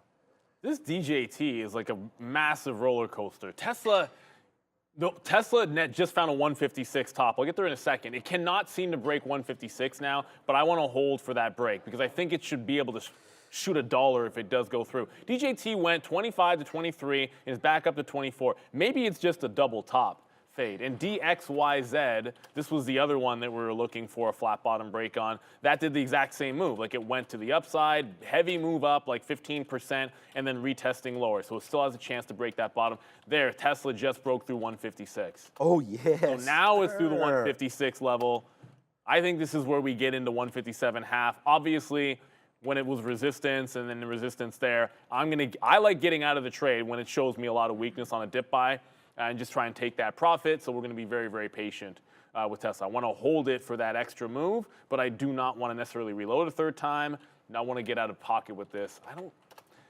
AMD is looking so weak right now, and this was a little bit unexpected, especially with the move we saw in SMCI. So I'm trying to be really, really patient about joining this one because I hate shorting at the bottom. But if this isn't going to break VWAP, and I wanted to short some chips today, I've already got Intel. I'm thinking VWAP can be the thing. The previous close was also 163.5, so that gives you a nice area of resistance, and it would still be putting in lower highs. So let's see it get up there, patiently make a little bit of a curl. If it does, we can go short. If it doesn't, we don't have to bother fighting it. Amazon still hasn't made that breakout just yet, but it is creeping up there. If it takes 185, I'm going to look for that long on Amazon. All right. I mean, I like all that talk as well. We are, I mean, we just tweeted this out as well. This is what we're talking about. Every day we talk about planning your trade, trading your plan. I mean, there's Google. Boom. I mean, this is exactly what we put on the sticky note. We're in it. It's now $2 in the money, and we just took that out. Sorry, $1.20 in the money. So we just took some of that out at 157 flat. We did take it out on the way up. We still have 20%. There's the cash register. All right, so we still got a decent trade on there for that one. So we'll just we'll just relax and sit back and, again, sip some of that cognac. We'll see if Tesla, though, wants to get going. We only have 3 trades today. Where are you going to wash your laundry? In some kind of a, where I'm going to wash my laundry? Yeah. I mean, I don't wash laundry, my guy, but if I were, it would be in the laundry mat. Well, that's the line. That is the line, yes. Obviously the line. Okay, here we go. Yeah, no, my clothes are very much washed, but it's just not. Shout out to my lovely wife, but she's the best. And you should have seen all that. I don't know, man. We got 2 kids and a lot of activities at my house, and the laundry is like every single day I see her, I am like, thank God, because like it is absolutely a nightmare, and she handles that with grace. I will promise you this. That is for no matter how crazy you think laundry is. I thought, like, you have kids, and I've heard stories from other people. My roommate in university is one guy would do a full load of laundry every single day. Yeah. It made absolutely no sense to me. I'm like, you're one person. But that's like OCD. 100% yet. Yeah, okay, well, I'm talking about like need. Like this is like, a lot of water. Anyway, nothing wrong with laundry. I just got into DJT. So I wanted to short first a breakdown, but I said I'll look for a lower high on DJT. It just wicked the $24 level. So this is similar to yesterday, but not the exact one 2 days ago. So I'm short it when it came back underneath 24 with a stop to the local high. So that's 24.15. I think I probably put my stop at 20 because it's just give it 5 cents above. And if it falls back into the low, I want to see if I can hold this in 23 and then a potential bottom break as we are going to Adara apparently. Keep an eye on WW International, formerly known as Weight Watchers here at WW. Not seeing any news on this one right now. They do have a short float of about 17% popping up on volume here. So WW on watch this morning, guys. Thank you, Adara. I wanted to check out WeSaw as well. I am averaging into Tesla. The thing, I don't know. I just want to check in on it because I know we sort of missed it and we were looking at it because I was like, why have I not gone long on a 7 break on WeSaw yet? All right, so I'm going to give this to 154. We could turn red on this name. It would suck if it was true. Okay, so it did not take that 1150. Look at that 1150 level that we talked about. It came pretty much into play twice. Right there when we almost had the break, because I have the order in to break it. And then it almost came again off the open, but only got to 11. Tesla broke, yeah. So Tesla's right there right now, down through 155. It did break, right? It got to 154.90. I'm giving this name, as we said, to 154.50. So if we get a move upside there, we will be able to cash some of that out because it is nearing a trouble spot. So I'm going to put some offers there in the 40s just to see if we could take some kind of profit. I don't want to be like too frugal with it, although I do realize that is what that would be. And then I'm going to put another order at 80 because, again, we have some shares on this name and we're long right here right now. Oh, sorry, was I not on Tesla? Oh. There it is. So now we've bought this dip there. We bought 155s. Our average price is 25, well in sort of the area of handleability. For me on this trade. So we'll sit here. There it is. A nice move up. Here we go, man. We are putting Tesla in the pipe and puff and passing it. So we'll pass it over to Neil right now. He's got DJT. So you got 2 shorts on. Dude, DJT just bounced off VWAP. Like, it ran in the money. I got filled at VWAP for a 50-cent move on DJT. And in the next set of prints, it's right back at my entry price. So when I see that, it's like, do you want to reload there? My answer is no. If it's floating up that quickly, it's like, okay, fine, I got profit. Thankfully, this can't turn into a loser unless I miss my stop, but I'm not going to reload it at this price. So we got what we got. Tesla, someone just said Tesla's making lower lows. I'd agree, Tesla's making lower lows. I think this might need to hold VWAP or maybe even retest yesterday's bottom. So I'm going to back off of Tesla. I got to double check Amazon here. Okay, Amazon's nowhere near that breakout price. Apple, by the way, though, Apple's right back up into that high. So here comes Apple looking for another retest of that 170 and a half area as the market's pulling back. What ARM broke 120? Shoot. 120 Apple short or ARM short? Man, I don't know. Possibly look at Nvidia. First of all, guys, Tesla is cooking, man. Let's face slap that one. We're long now, Tesla 155.14, and we're just scalping it out as well. So, I mean, there it is. Look at all of these plays on Tesla. And again, it's sticky note number 1 right there for me. So it is going to be my P&L 1 right now. We've made and lost the same amount of money on Nvidia. Nvidia is tanking right now. Dude, ARM was the greatest short break ever. No, man, look at 880. Nvidia is giving you... Oh, never mind. Nvidia... I didn't see Nvidia. Yeah, no, I don't blame you for that one. I didn't see this either. That's why I got a little excited there. Nvidia is falling out of bed, baby. 161 now for AMD. Man, we're getting excited. I did not write this on the sticky note today for shorts because the market was up, and we were thinking, honestly here, that this market had a chance to hold today. It's definitely not. We said that we would short in and around 18,000. We actually did not do that. Some of the dip buys came in. We took advantage of it. But now that this market is trying to crack lower, where did we get yesterday, I think, is a question for discussion now. Because yesterday's bottom, 17.84, 17.8. Okay, so we're about 100 handles away from a potential bottom right now. So there is 80 handles away. There is a chance for a rebound here. I don't think this move is that shallow yet, but we're still in all of the names that we've been in, man. We got out of a lot of Google up there. We talked a little bit about that. I hope maybe you guys did as well. But the market is a funny thing, and it looks like it wants to head a little southbound here heading into the day. So we'll watch out for that. Good out there for Google. We're being very, very careful here with Tesla, but we need to find a short. I'm sure your intel's doing well. I don't know if DJT cares about the market. DJT doesn't care about the market, and I'm not reloading at that at a lower high. If it breaks the top, then I might look at that actual high of the day. Intel just gave a fill under VWAP, so it's holding the stair step down, but like obviously, like that Nvidia, who could see that reversal necessarily coming? But ARM, the flat bottom break at 120 on ARM was a pretty good breakdown. This is the one day, like we're not looking at that flat bottom break. The days that I'm looking at it, it doesn't break. The day that you don't look at it is the day that it goes. So the best way to think about this is if you're looking for a key breakdown on a support level, you should just every single day put the order out and be ready for it to happen. And if it happens, it happens. If it doesn't, you don't trade it. That was the case with Rivian at $10. Now ARM has broken this 120, and you had a pretty clean move. Now, if it comes back up and gives you the opportunity to short 120 a second time, which it's probably not going to do at this point, then great. But all I can do now is I'm not hitting the bottom here and to avoid. I'd rather see if I can't short the pop. AMD. This gives you a chance to at least look for a fade off of the afternoon support levels at 162.5. Wow, that market came in. And the live distraction. What was happening there? Well, remember when I was like, I'm going to go look at ARM, and I was like, oh, Apple's at the short level, and I'm like, oh my goodness, ARM broke 120, and I went over and I looked at ARM, and I was like, do I see a trade there? Well, that was at the cost of Apple at 170.5, and it just busted 170. Yeah, I get it. So, it happens, but I actually thought ARM might have been breaking 120, and I could have actually gotten that short.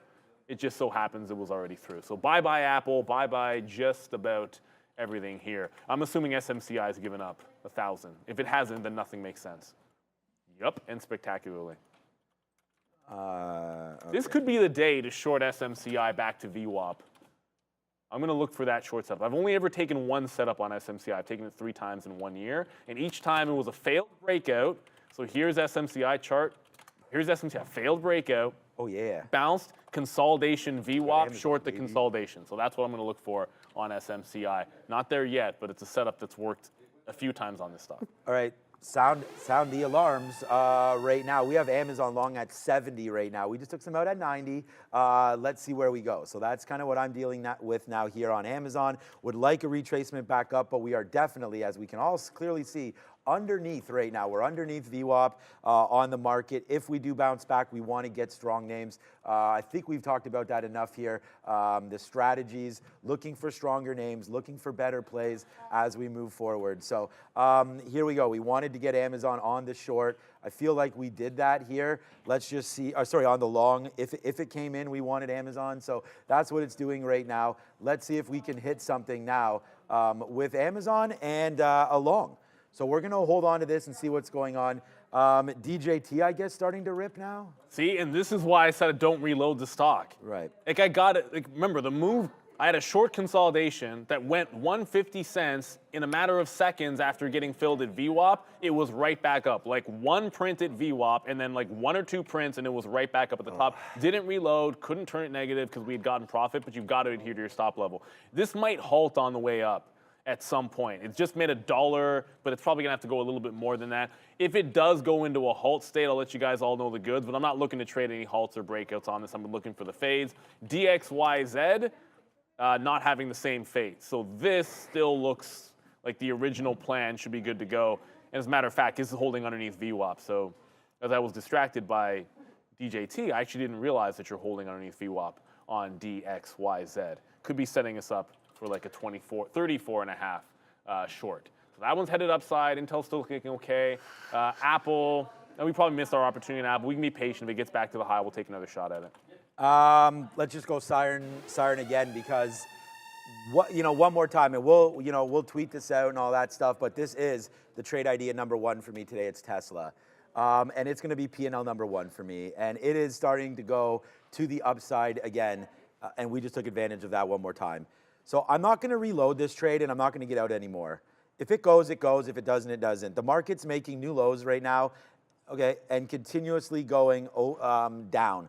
So just be careful. The market's breaking lows right now. This does not look good. This is that level we said 17.4, or sorry, 17.4 is where I want to buy the market, but for today, 17.8 flat, which is 80 handles away. And just a stone's throw away is Adara.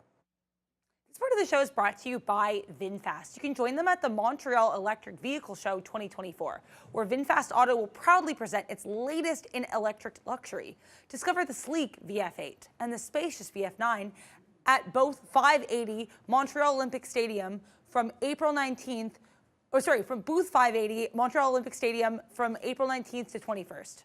Experience cutting-edge technology and superior performance with an exclusive test drive of the VF8. Don't miss VinFast's showcase of innovation and commitment to green transportation. See you at MEVS 2024 for a glimpse into the future of driving.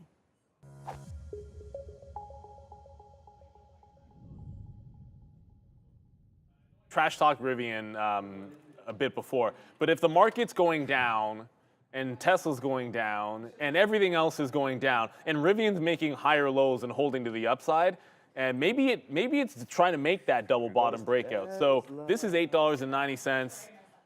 I'm gonna do the pivot and I'm looking for the breakout. What you have is a double top. It holds the previous lows, showing relative strength. If it takes out the top, it's got a short float, all that good stuff.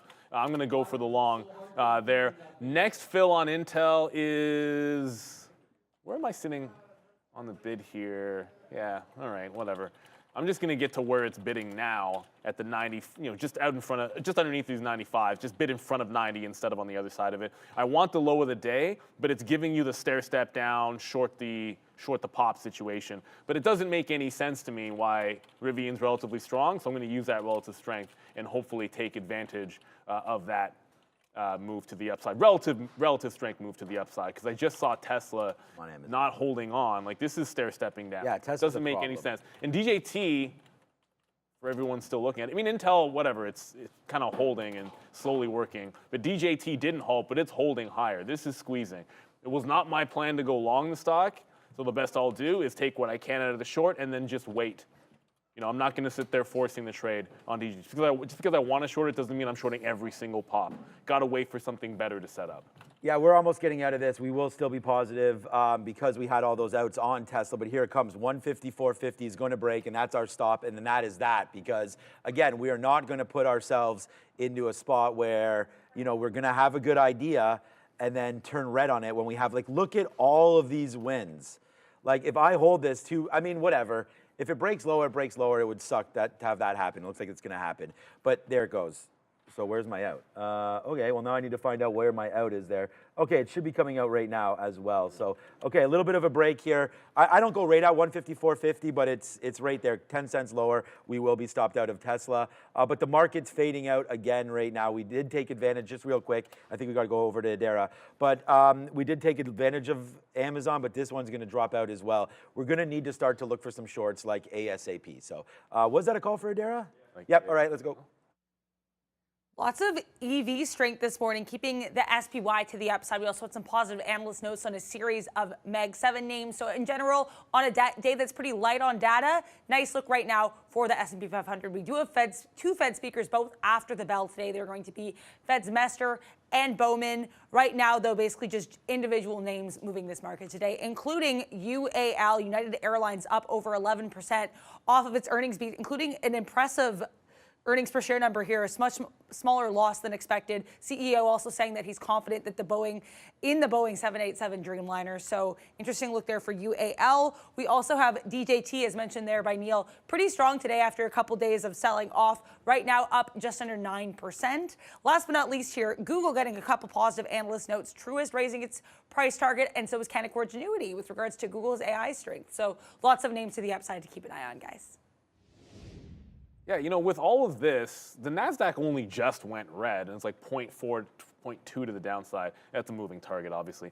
AMD got to VWAP, so in the quest to look for something else short, after missing out on ARM, I'm Neil. I waxed poetic about ARM breaking support, and then the day, I did have it one time through 121, and I just didn't have it through 20 today. But VWAP on AMD, I'll give it to the local high. I look back, and I'm like, when I first mentioned this, I did actually say previous close 163.5. So if I'm shorting 162.5, I'll have to go local stop, and if it gets up there, put a different trade up. Just put a separate trade on, not work this trade into that one, but take this trade. If it works, great. If it doesn't, look for the other trade back in the previous close. And the idea that this isn't going to stay green on the session. The only things that are really weak, as you already mentioned, Sean, Nvidia is at the low, so that's why I looked for a chip name to go short. Like, it's not looking that bad on a lot of other things. Like, but Nvidia, remember Nvidia was up $15 from previous close at one point. So this is failing a breakout. That's what makes these moves so nasty sometimes. And when it's a failed breakout, you've trapped a few extra people. On the bid in front of 162, oh, that's real genius, Neil. Why would you ever bid the exact 162 even? No, I just moved it to 05. So I just took the ring the register on AMD, but this is about pivoting, like Fed pivot. We were looking for a 165 breakout on AMD. I was looking for a 185 breakout on Amazon. Neither one of those things happened. The chip started trending down. We're like, well, what can we do? We'll short a VWAP pop and then just get what we can out of it. Rivian, you are still, all right, whatever. Rivian's still in the same pocket range. As long as it doesn't break the low, I'll still go for the breakout trade. If everything else breaks the low and it doesn't, then I like the chance for this to hold up for a breakout. But even this is starting to fall. I can look at Peloton. Absolutely, Hobo in the chat. Probably missed a good chance to short this. Or, nah, not really. Or I suppose, no, because I would have been shorting it off of yesterday's levels, if anything, and I don't know that I would have been able to. I guess it only went 3 cents against you. Yeah, it probably would have been a winning short. But the $3 break's still in play. So thank you for that, Hobo. I probably have to pay 1/8 of 1 cent for locates, which is well worth it if $3 breaks. Yeah, for sure. Okay, so we finally got into something short here. It's going to be AMD. We are out of Amazon. Amazon broke, but we took profit on it. It was fine, just not as good as obviously it could have been. We'll try to take.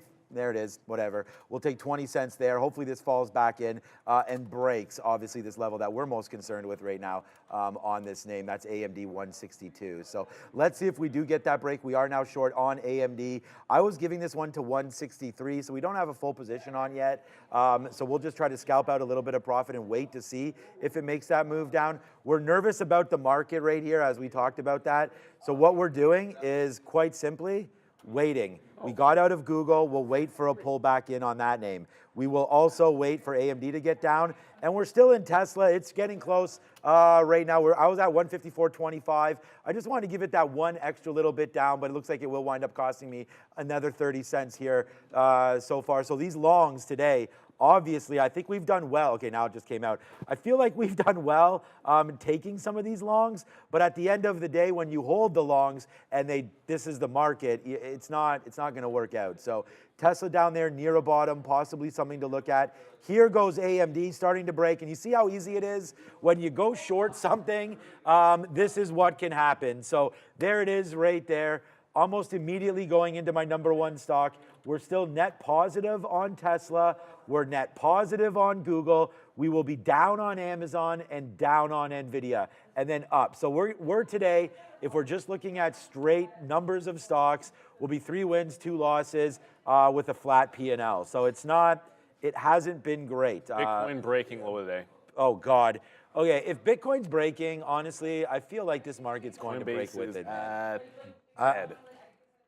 NQ, 100-point short. Good job, Dan Emmons. I mean, we talked about this short all day.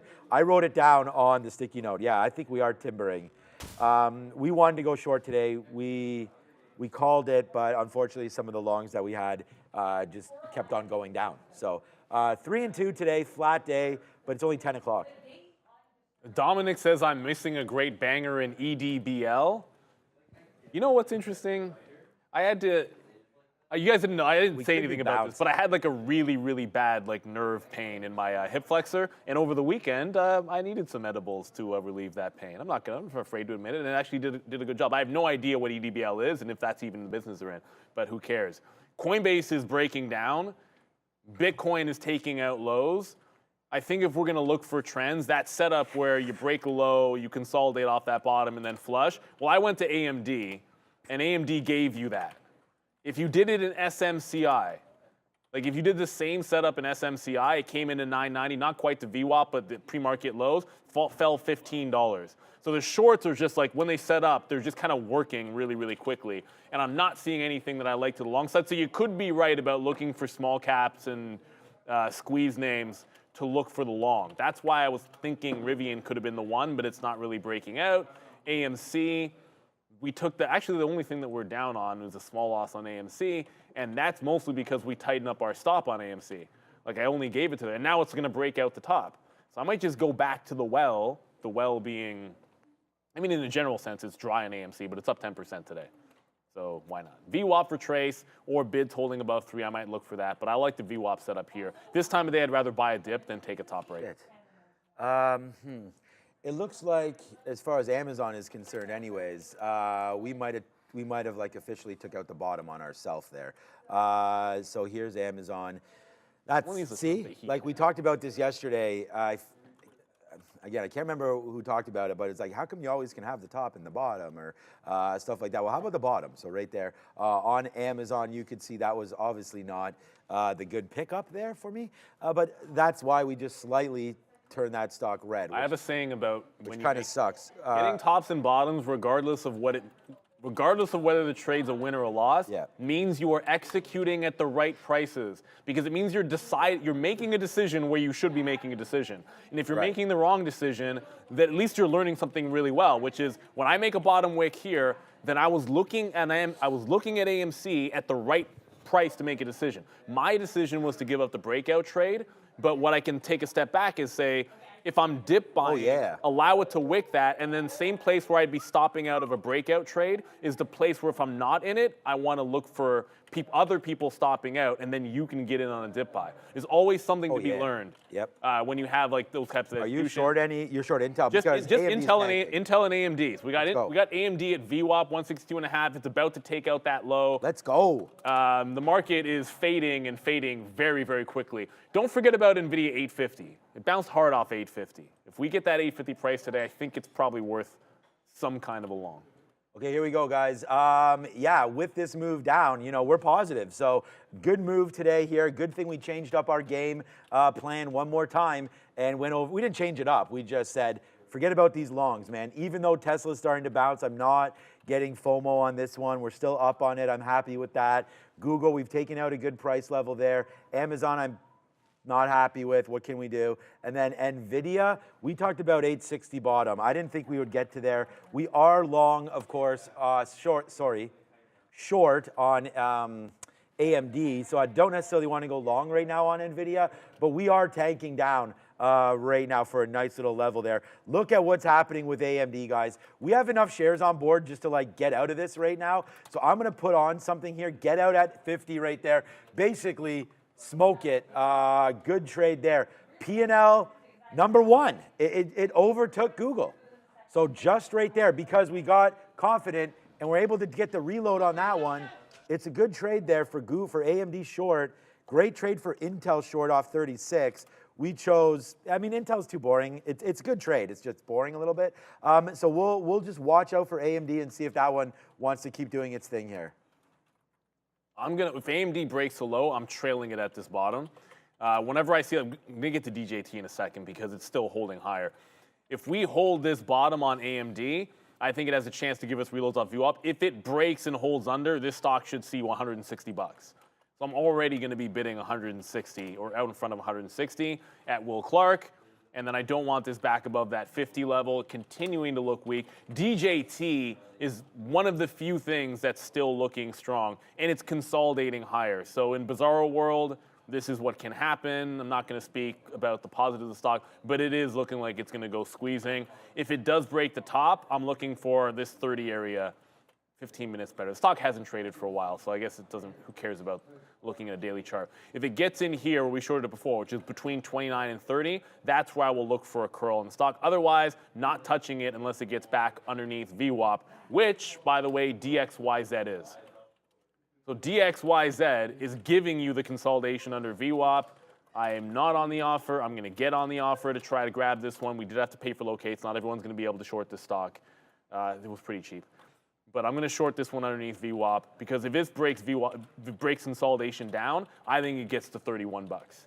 The same way I think AMD can get even lower. Nvidia, yikes. If you're not short a chip name right now, then try to be patient about it if you're trying to find longs. That said, Nvidia did a big reversal when it bounced pre-market off at 850. And yesterday's support was right here at 860 bucks. These would be the two spots that at least has some kind of a fighting chance. All right. We did get a super chat that we did not get a chance to look at. So shout out right here to Jay. By the way, guys. Yo, birthday. I mean, look at, yeah, it's Western Meyer's birthday. We'll get to that in a minute. Okay, so just quickly here. AMD, huge move down. We spun this club, man. It's P&L 1 now. It overtook Google, and we just put this on. So this is why it's, you know, we talk about like being able to sit here in a stock. We didn't even trade this till 10 o'clock, and damage is on the board now. That's all that you need. We are positive again here today. So shout out to Jay. UAL does what DAL, Delta, should have done last week. Crazy how Delta, we might be bouncing right here, still being at $48 level. Slant, can you perhaps look at Delta? I need confirmation bias for it being ready to break out. Okay, Jay, we will look at that in a minute. Delta, the market's just trying to maybe buy off some bottoms here, so we will look at Delta. Nvidia just absolutely went down to that level that we wrote down on the sticky note. Can you believe that? 861.30 down there as a bottom. Debating looking at that now. AMD might have bottomed as well. Let's just take AMD out right here, right now. Get out of that one. We put that one on the board. That was a monster trade for us. Brought us right back to where we need to be. Tesla's trying to battle here down at 154. Is it worth a shot? I wish I could say yes. I don't know, man. There's probably better longs if we think this market really is going to start to go back up to the upside. Amazon's looking not great either. Apple had a move down yesterday. Nice move back up today. This could be the one that we want to get on a long as well. But maybe dumping out of AMD could have been wrong. I don't know, just feeling like the market might bounce back. We talked about 17.8. That was where we went yesterday. There is a possibility for a market bouncing back right now. So that's what I'm going to take that. I think we should probably watch Nvidia down at this level again.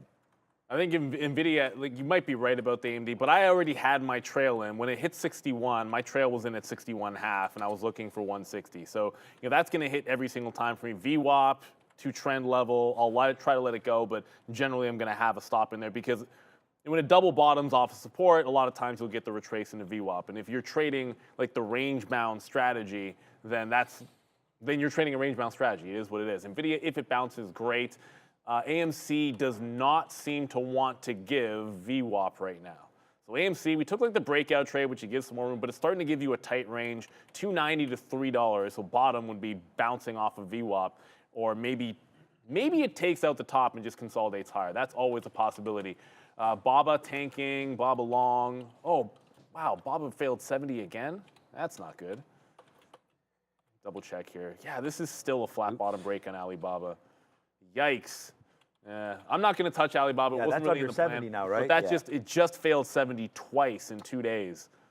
Yeah, that's a problem. Yeah, I'm not going to, I don't think that's a long at all if it can't hold the $70 level. I'm staying away from there. DJT still, oh, never mind. DJT just reversed. Okay, Ooh. It's back into VWAP. I said this needs to fail underneath VWAP, and then I will take another shot at it, probably under the 24 level. So we're trying to be patient. Let's see if we can get it.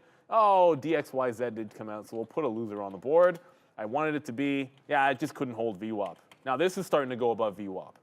Now there is some strength coming into this name, but it's not a lot of volume. I feel like you're just getting more volume on DJT here, and it's a better opportunity than DXYZ. It's moving a little bit more volume, 2, 3.5, better spread, all that good stuff. I think I'll stick with that.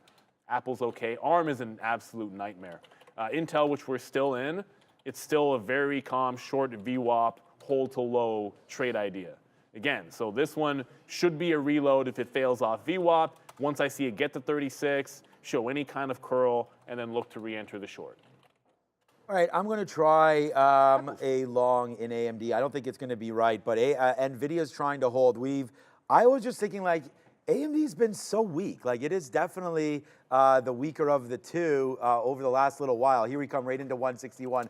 I thought we would just try this. I didn't think we'd get here this quickly. So there it is right now. We are long at, there it is, 20-cent hit. Damn it. We'll fail on, darn it. We'll fail on that one again right there and basically now be flat on the day.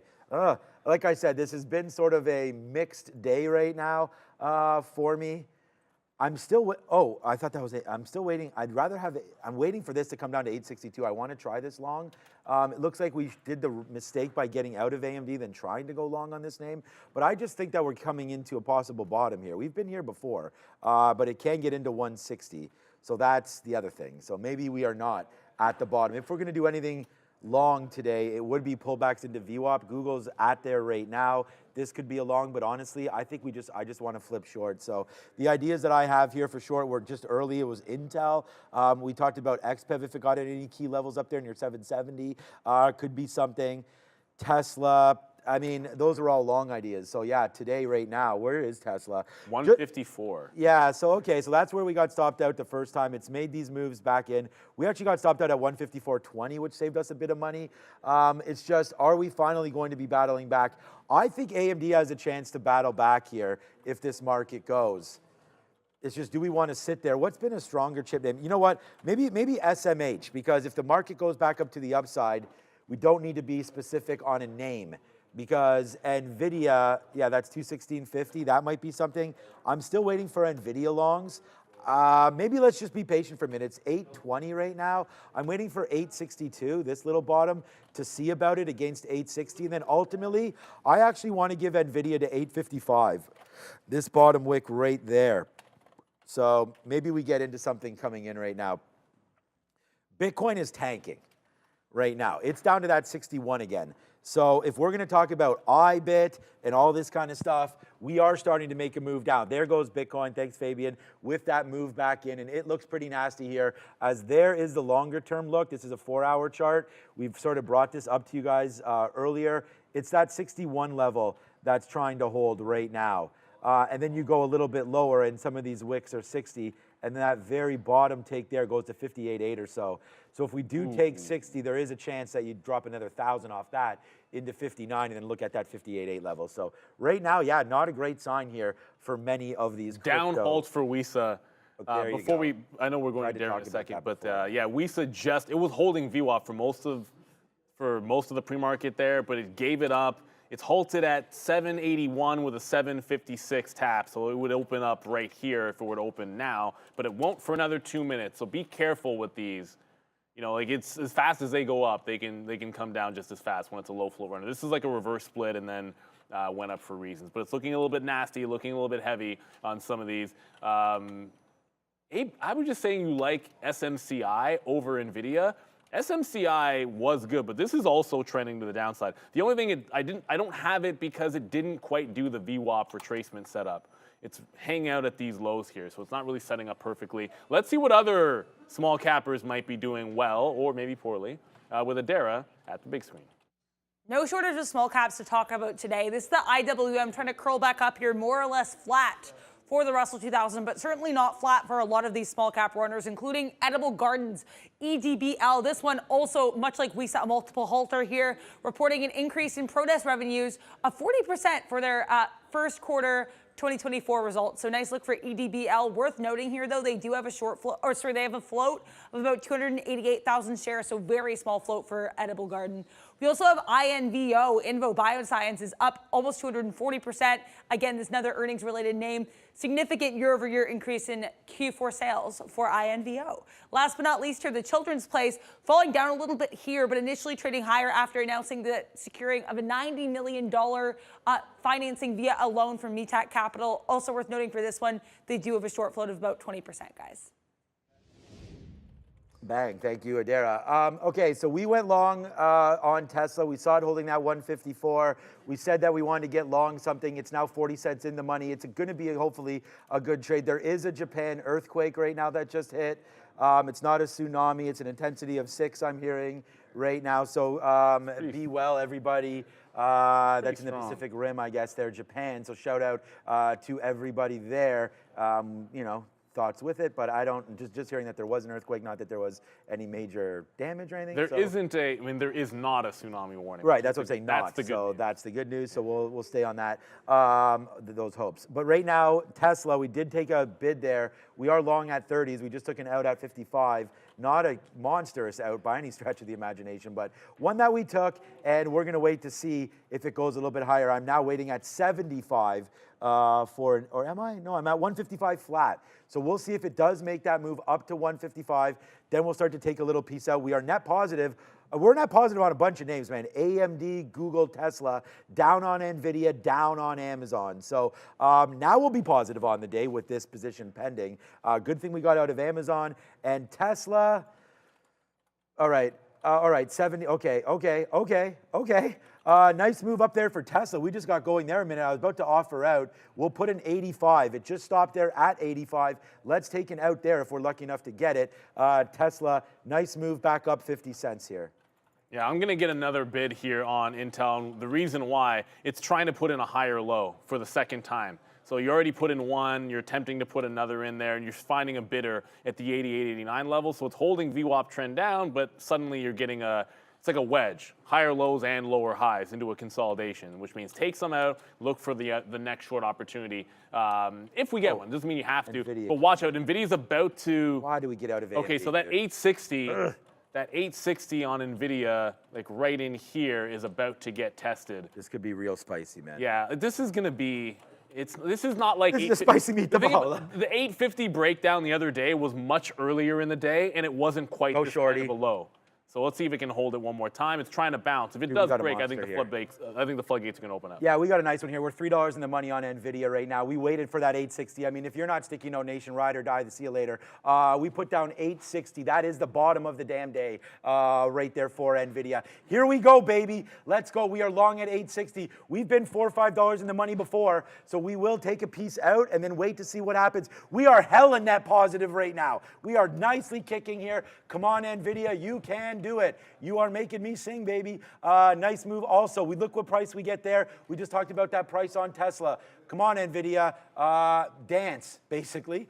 Maybe we can get up to the upside right now. It is another $3 in the money right now, and it's going to be hopefully bigger than that as we will wait for Nvidia. And let's see if we can get up here, man. If we can get 65, 66, here it goes. This is your number one trade as we continue to go higher, higher, higher. Can we get $5 on this trade? And as Obama might possibly say, yes, we can. Let's go back up to the upside.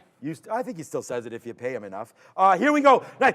Bang right there. Shout out to the Obama family as we go higher and higher and higher. It's now 865. Yo, Jag. Yo, everybody. I don't know what this says on here, but it might say NVIDIA long 860. Boom! $6 in the money right now as we continue to rock and roll, man. It is another one of them damn days that we are happy to be here with all of you. NVIDIA, nice one. Yeah, man, Tesla up to 155. Oh my, Neil. Oh my. That is Trading 101. Adara. This part of the show is brought to you by Pandimensional. Researching and strategizing in the stock market doesn't have to be difficult. With your personalized AI investing co-pilot from Pandimensional, you can easily discover stocks and effortlessly test and execute your strategy ideas. Get quick and digestible stock market insights with Pandimensional's AI chat box and backtest and forward test strategies with Pandimensional's AI simulator, all in a beginner-friendly platform. Try it now for free. Thank you very much there, Adara. Big monster rally, and the futures. I want to say Nvidia probably took these off. Whoa, cancel that order. Probably took those off the bottoms, but for whether it's a chicken or egg thing, it doesn't really matter. The futures just made a higher low and are breaking up. What is actually strong already and look trending up? Apple, higher lows into a potential top breakout. This is if they're going to hold VWAP. Join the trend, don't fight the trend. I already said Rivian was one that was relatively strong, but it's not breaking out that top just yet. I think it's only a matter of time if the market does decide to do this. I don't see anything other than Apple that's holding that trend to the upside on the big cap tech names. I liked Amazon, but look at Amazon. Amazon's weak. Cancel breakout trade. Amazon's weak, so you have lower highs. I'd rather be trading something which is trending to set upside. So that's now Apple. That's obviously already Rivian, which is holding on to some strength. If that move bounced to the upside, what do I like about Intel is Nvidia can bounce $8 and Intel can bounce 0 cents. I'm not even making that up. Actually, that's technically untrue. It did bounce 2 cents very briefly, and now coming right back down. When it's a dog, it's a dog. We said this before. You are going to have stocks that are not following each other, and I think in this particular case, not all chips are alike. So you have one pocket where sometimes you can put SMCI and Nvidia, and then you have others where you put AMD and the like. I'm just going to double check Micron. Micron incredibly weak as well, so that's still trending down. I do want a shot at ARM, but this is really going to have to change its behavior. It's just so far down now, down 7%, that I don't think VWAP is going to be much of a thing. To get to VWAP, this has to go $3.50 up on a $100 stock. So we're going to have to sit this one out until it sets up a better short opportunity. So we're into Intel. Do want to have a little bit of a VWAP retracement here on Apple. If it takes out the double top break, then I suppose it'll be this instead of Amazon, because it's setting up a little bit better for a strong trade. You have to have the ability to pivot. I didn't like Apple for a breakout when it sat down. Now it's setting up a breakout and a VWAP dip buy. Be careful on that edible EDBL stock. I went into a halt down after breaking up. So this is coming back in rather rapidly. That's why you got to be careful with these names. I do not believe in chasing these moves. I don't have much to say except for thank you for all of the love in the chat. We say this all the time. If we don't have energy and we don't have excitement and we don't have good trades on board and can explain ourselves and really makes a lot of sense, then we don't have anything on the show. So I just want to say thank you so much for that. I know you guys are here for this, and so am I. So a big shout out to everybody that's looking for bangers, man. I mean, Tesla is a huge trade. We just took another $1 on that one. We're well up on that. Nvidia is going to be P&L #1, and it's a monster there off of 860 as it was written. Shout out to Nas. Google, again, an absolute banger trade there. Amazon, we did get out. Unfortunately, we are down about a couple of cups of coffee on that one. And then AMD, a banger as well. So we're going to go. Look, it's not, Neil broke this down for you yesterday. It's not super important that you go perfect on a day or anything like that, because today, although we were 8 for 8 yesterday, we'll go 4 for 5 today. And it's another monster day over here. It's about putting in the risk into the ideas that are working. And obviously, we had written down these rules, and Nvidia played the game. It came down to 860, unbelievably in my opinion, and we got the long, and now for all of you, and for me. I mean, I'm doing it for you, I'm doing it for me. That's $1 now, or it's $8, my bad. And we're gonna get out of this if it does break below 866. Let's see how far this thing wants to go. Obviously, if the market turns around, we still want to try to be net short. We are playing with house money on Tesla, and let's get up. So it's all good. Hey, no worries. My wife is counting pizza day money at the school. So I just said no worries to her out loud. All right, so there goes NVIDIA. It just came out, and that puts it, wrap that up, seal it up. It is an absolute monster there for NVIDIA. We could not be happier about that one. So let's go over to the desk and see what's up with Miss A. We do have a crypto update. We also quickly got in some EIA numbers. We got the EIA Crude Oil Stock Exchange, 2.735 million, so higher than consensus of 1.6 million. We also got the EIA Gasoline Stock Change coming in negative 1.154 million, higher than the previous of 0.715 million. So those are some of the key oil numbers we got here. In terms of crypto itself, interesting note coming from JP Morgan ahead of the halving, which is expected to happen April 19th or 20th. JP Morgan saying that they believe that the Bitcoin, the post-halving rally has actually already happened given the strength in Bitcoin. So they're saying now is a good opportunity to buy the dips in some of these mining names, specifically mentioning Riot Platforms and Iris Energy. So RIOT and IREN getting a positive note here from JP Morgan with regards to that Bitcoin halving. Bitcoin itself here falling to the downside, still holding above that 61,000 area, but quickly losing the bottom of this base of this range we've had starting back in late February 2024. So this could be interesting if we break below this level. Not the only weak crypto name right now here either. Ethereum below that 3,000 level, now down almost 3%. Solana down about 1%. Dogecoin down 3%. Cardano down 3%. Lots of weakness for a lot of crypto-associated names right now, and we are brought to you by Benzinga Pro. You can sign up today for 50% off their premier news and research platform for retail traders. Just use the code TTV, capital letters, and you can use the link in the description to go to checkout. Thank you very much there, Dara. Like, Bitcoin is trying to hold on, and it's actually consolidating underneath the lows. So it's not looking very good there. The NASDAQ's doing consolidation. The only thing in an upward trend, well, I mentioned a couple of other small caps that are Apple. Just got, okay, if you ever get in and out, same price, a lot of times did that thing where I had a stop order, and then it got in and out flat. I just jumped right back in. I want to start in front of VWAP and then try and take something at VWAP. If it holds 170, then it's good. If it doesn't hold 170, then I want to be out of this. What's been working the entire time, and try to think about like simplifying your trades or your strategies. Let me just get on the bid here. It's like I'm sitting at 81 and it's bottoming at 82, so I'm just going to get that bid at 82 and actually try to get the fill, maybe even cross a midpoint up and try and grab 83s. But like Intel, it's just essentially sliding to the downside. So we're getting this trend starting to work. If the market rolls over, maybe we're not going to get VWAP on this. But what you might get VWAP on, I almost said uncertainties, which is never the way you want to trade. AMD's coming back into VWAP. So look at it trend down, look at it hold. We did miss one entry in here, but we're able to get that. The next time it comes into VWAP, you got to be ready for it. What made some of these moves, and obviously like in Nvidia, is like if you're like 860, if you're long at $868 or 65, 860 is your level. Wait for 860. If VWAP's your level, wait for VWAP. If what else could do? If you're a halt trader and you're waiting for a stock to go parabolic and go into a halt, you got to wait for it to halt. Like whatever it is, just wait for it. So I'm looking for VWAP here on AMD. It doesn't mean we're going to get it. Bitcoin is, what the heck? So forget about going, it's not going up into the halvening or the halving, whatever you want to call it. This is now consolidating, breaking the lows again on Bitcoin, and it's starting to look nasty.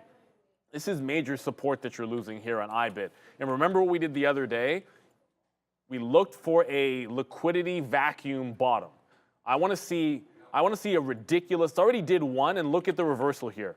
So did a high volume bottom, the volume quadrupled on a 3-minute chart, made a bottom and made a quick little bounce where you could risk 10 cents, 5 cents it looks like to make 20. So I want to look for that again. If it does another one of those, I'm going to have it up. If it has to be more volume than these little candles in here, and then we'll look for another move like that. Because when Bitcoin dumps, that reversal trade can be absolutely gold. And we already missed one of them. Wow. It is a tough day today. Just talking about it, there's 3 or 4 traders green. So it's a little bit of a tough day trading today. I mean, for us, it's been good, man. We are, we have pretty much, great patience today. I mean, that's really what it was. I mean, to be able to wait for that Tesla to come back in, that's big stock, big stock, big stock. Tesla, Google, Nvidia, all big stocks. AMD, a monster short. Too bad we gave some up there going long, which turned out to be right, but it's all about timing in the market, of course. And then the only loser that we have, so Neil talks all the time about not making your loser bigger than your biggest winner. Amazon is half of my, not even half, less than half, what am I talking about, of my biggest winner. So that's kind of what you want to do there, because this is barely even a loser.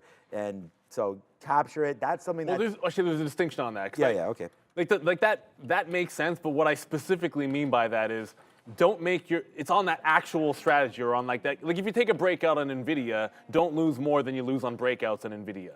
You know what I mean? Like stake in the same pocket. Like I trade like buyouts on the side, right? And I don't compare a win or a loss on a buyout to a momentum trade. Well, that's completely different. No, but any style. Like it's just, if I'm trading, let's make an example here, like AMC, then that's not adjacent to like my Nvidia trades. So like I compare Nvidia breakouts to Nvidia breakouts.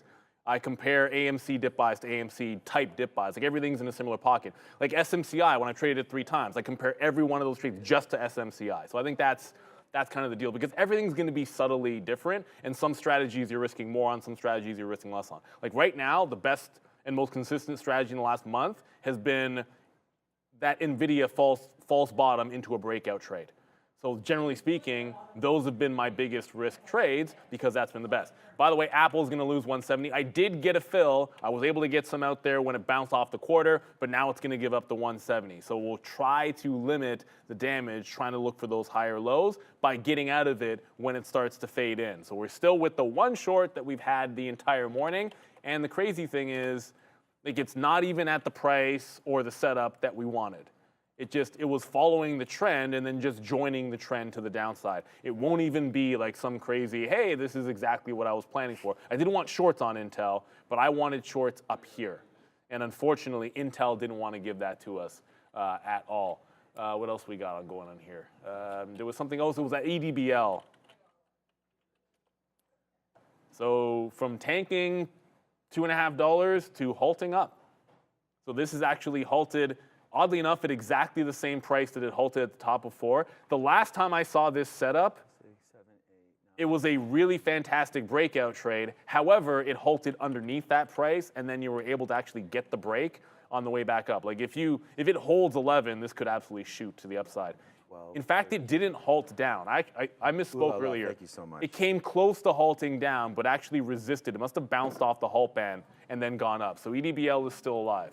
It was about to halt down. It must have resisted the band and gone up. That was my bad for saying it halted downside. Stick a fork in WISA, though. Yeah. So I just looked at, I opened up my broker account right here. And this is what we're talking about making sure that you're trading the right style. I'm not smart enough to analyze all that breakouts, fakeouts, makeouts, takeouts, all that kind of stuff. All I do is I look at levels and I say, this stock might be a breakout, this stock might be a dip buy. We're 13-2 in our last 15 days doing that. So that's something that's been working out. 13-2, last 15 days. And obviously, you guys have heard some of the success stories there. So, I mean, it's just like, look what's happening with Tesla right now. We are really starting to break out right now. Up $1, trying to get through. Like, I don't have an offer at VWAP. If you guys want this trade, you can take it. And by the way, one of those days was 2 days ago, where we talked about I had to sit here and watch my P&L get disseminated and not do anything about it. But that's the risk of trading. All right, here we go. 155.40 right now, trying to go back up to the upside. So here we go. Tesla's starting to go. Hopefully that will be the case there. We did get out of Nvidia. Nvidia's been sleeping right now, so we'll hang on to this one. We did want that AMD long at 161. Unfortunately, we weren't behaving well enough to get that. We tried it there. We had it. Once it broke, I got out. Should have given it 25 cents, but how the hell did I know that? Because if I did, I would have lost as well, because it went down to 61s there. So I still feel pretty good about that out. So that's what that all is, and we're just going to keep on going here. Tesla $1 in the money. I feel like we want to wait for some Amazon. The other trade that we had on the board here today that we wanted to look at, that we've been looking at, is Palantir. Unfortunately, every time there's a new deal or something announced with Palantir, it really seems to get excited off the open, especially in the pre-market, and then it just dumps down. So now that we've sort of assessed that as a risk possibility, the next time I see something for that on Palantir, we will look for a fade. But it's getting into a possible spot, and we do have, just quickly here, we do have another Dollar Club winner here as it goes. So P&L today, man, it's going to be Nvidia 1, Tesla 2, but Tesla's coming up to that, Google 3, and then AMD, obviously, and Amazon. So those are my winners here. Anything else? Rivian broke 90. We got 91s long. But the thing I was going to say about Palantir is it's not getting a defense premium as other defense stocks go up, which I think is a little bit bizarre. And I don't necessarily understand why, if there's increased defense spending and they have a bunch of government contracts for defense, why they don't get that kind of a boost. I guess they're just lumped into the AI thing, and so when AI goes down, they go down. Let's get to the desk. Not the desk, sorry. Let's go to Adara. It's Sector Watch at the big screen. Definitely some positive sectors worth discussing today. Finance pretty strong here as a lot of these names recover from their earnings. There are still bank earnings on watch though, so do keep an eye on some of those. Bank of America, Blackstone, and Morgan Stanley all small though, or all strong, so nice look for some of those here. Energy, minerals, and utilities both strong after we had those EIA numbers, most of which came higher than expected, so nice look for those two sectors. Health services led to the upside, but UNH still trading higher after its earnings yesterday and getting some positive price target increases earlier today as well. Non-energy minerals also trading higher, but some weakness in transportation and consumer durables. Tesla's still trading lower despite what seems to be a positive catalyst with regards to potential investment in India. We also have to the downside a lot of these technology-related names. Google strong after a price target increase, but all of these other Mag 7 names between technology services and electronic technology mostly trading to the downside, guys. Thank you very much, Sarah Dara. So, and again, that's a longer discussion we can have about, like Palantir, and the defense stocks in general. I think we talked about Lockheed Martin the other day. We're getting a deal, and they get the benefit for it, but is what it is. So Rivian, very few stocks have actually managed to hold some strength. This happened to be one of them. There's your consolidation. There's your breakout. Also yesterday's high. $9 is resistance. $9.10 is resistance. So I want profits out at both of those levels. You are starting to come back into, as I said, into VWAP on AMD. And it's really close. It's been all green. There isn't even a red candle on the 3 minutes since about 10:20. So it's looking a little bit strong. It might be making this move now. I might just have to wet the beak underneath 162. We're getting to that time of day where you want to be you always want to be patient, but this is that time of day where I'm not expecting moves off levels to be what they were at the open. AMD's probably not going to fall as quickly, $3 as it would have earlier. So I think we should have some time to be able to get this off of VWAP. Doesn't mean it's a guarantee, but it does mean it's a half decent chance. Just double checking in on Apple, which we tried to buy the dip. It's holding under VWAP. That's no good. I want to see this hold a higher low, get back above VWAP, and then I jump back at some of those longs. So Rivian's the only new position that we put on there. Still waiting for AMD to get into VWAP. We waited for that specific trade when it retraced into VWAP. Missed the first one, got the second one. Now we're going to get that third. All right, we're still underneath here. I'm debating just getting out. And shout out to Adam. You're right. I wasn't even including today. I was just going back to my last 15. So if we include today, it'll be 14 into 16 days. So, and again, we say how difficult this business is, and it's just here to show that there is possibilities, right? And if you just sort of layer in and look back at sort of, even if you just go back to the last 15 days, see some of the entries and exits that we've had. Look back. I had yesterday a couple of the guys tell me, oh wow, it seems like the sticky note hits all the time. What's the winning percentage? I said, go do your homework, my guy, and figure that out. So I know what I'm doing, and we just all got to figure out what we're doing so that we can get all on the same page. 155.50 right there, a possible level for Tesla. The market's it's having a problem here. So how I trade is twofold.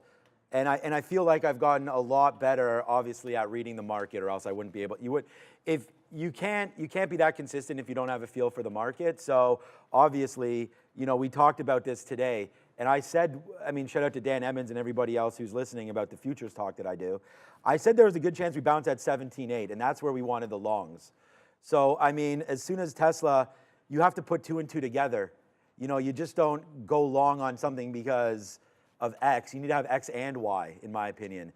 So once the futures started to base out a little bit there, we looked at a stock like a Tesla and said, okay, we've been wrong today, but maybe it's basing out as well. So that was a good recover back for me on that one. We did not go back to the well yet on Nvidia. See how it's not doing anything? So we're going to wait for that. But the one thing we're not going to wait for is what's for lunch. All right, so what's been a super, super busy day around here, that's for sure, I feel like.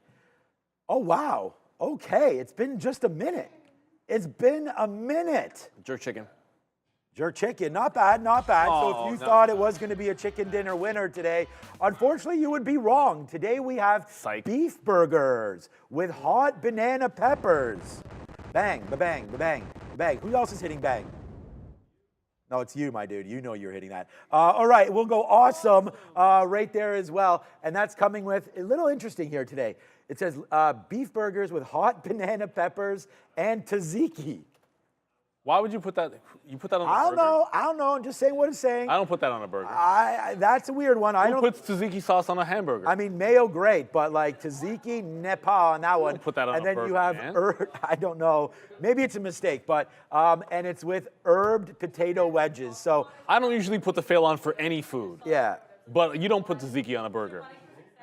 So I'm wondering if it's like the side with the wedges. Like I'm wondering if there's going to be like a Greek.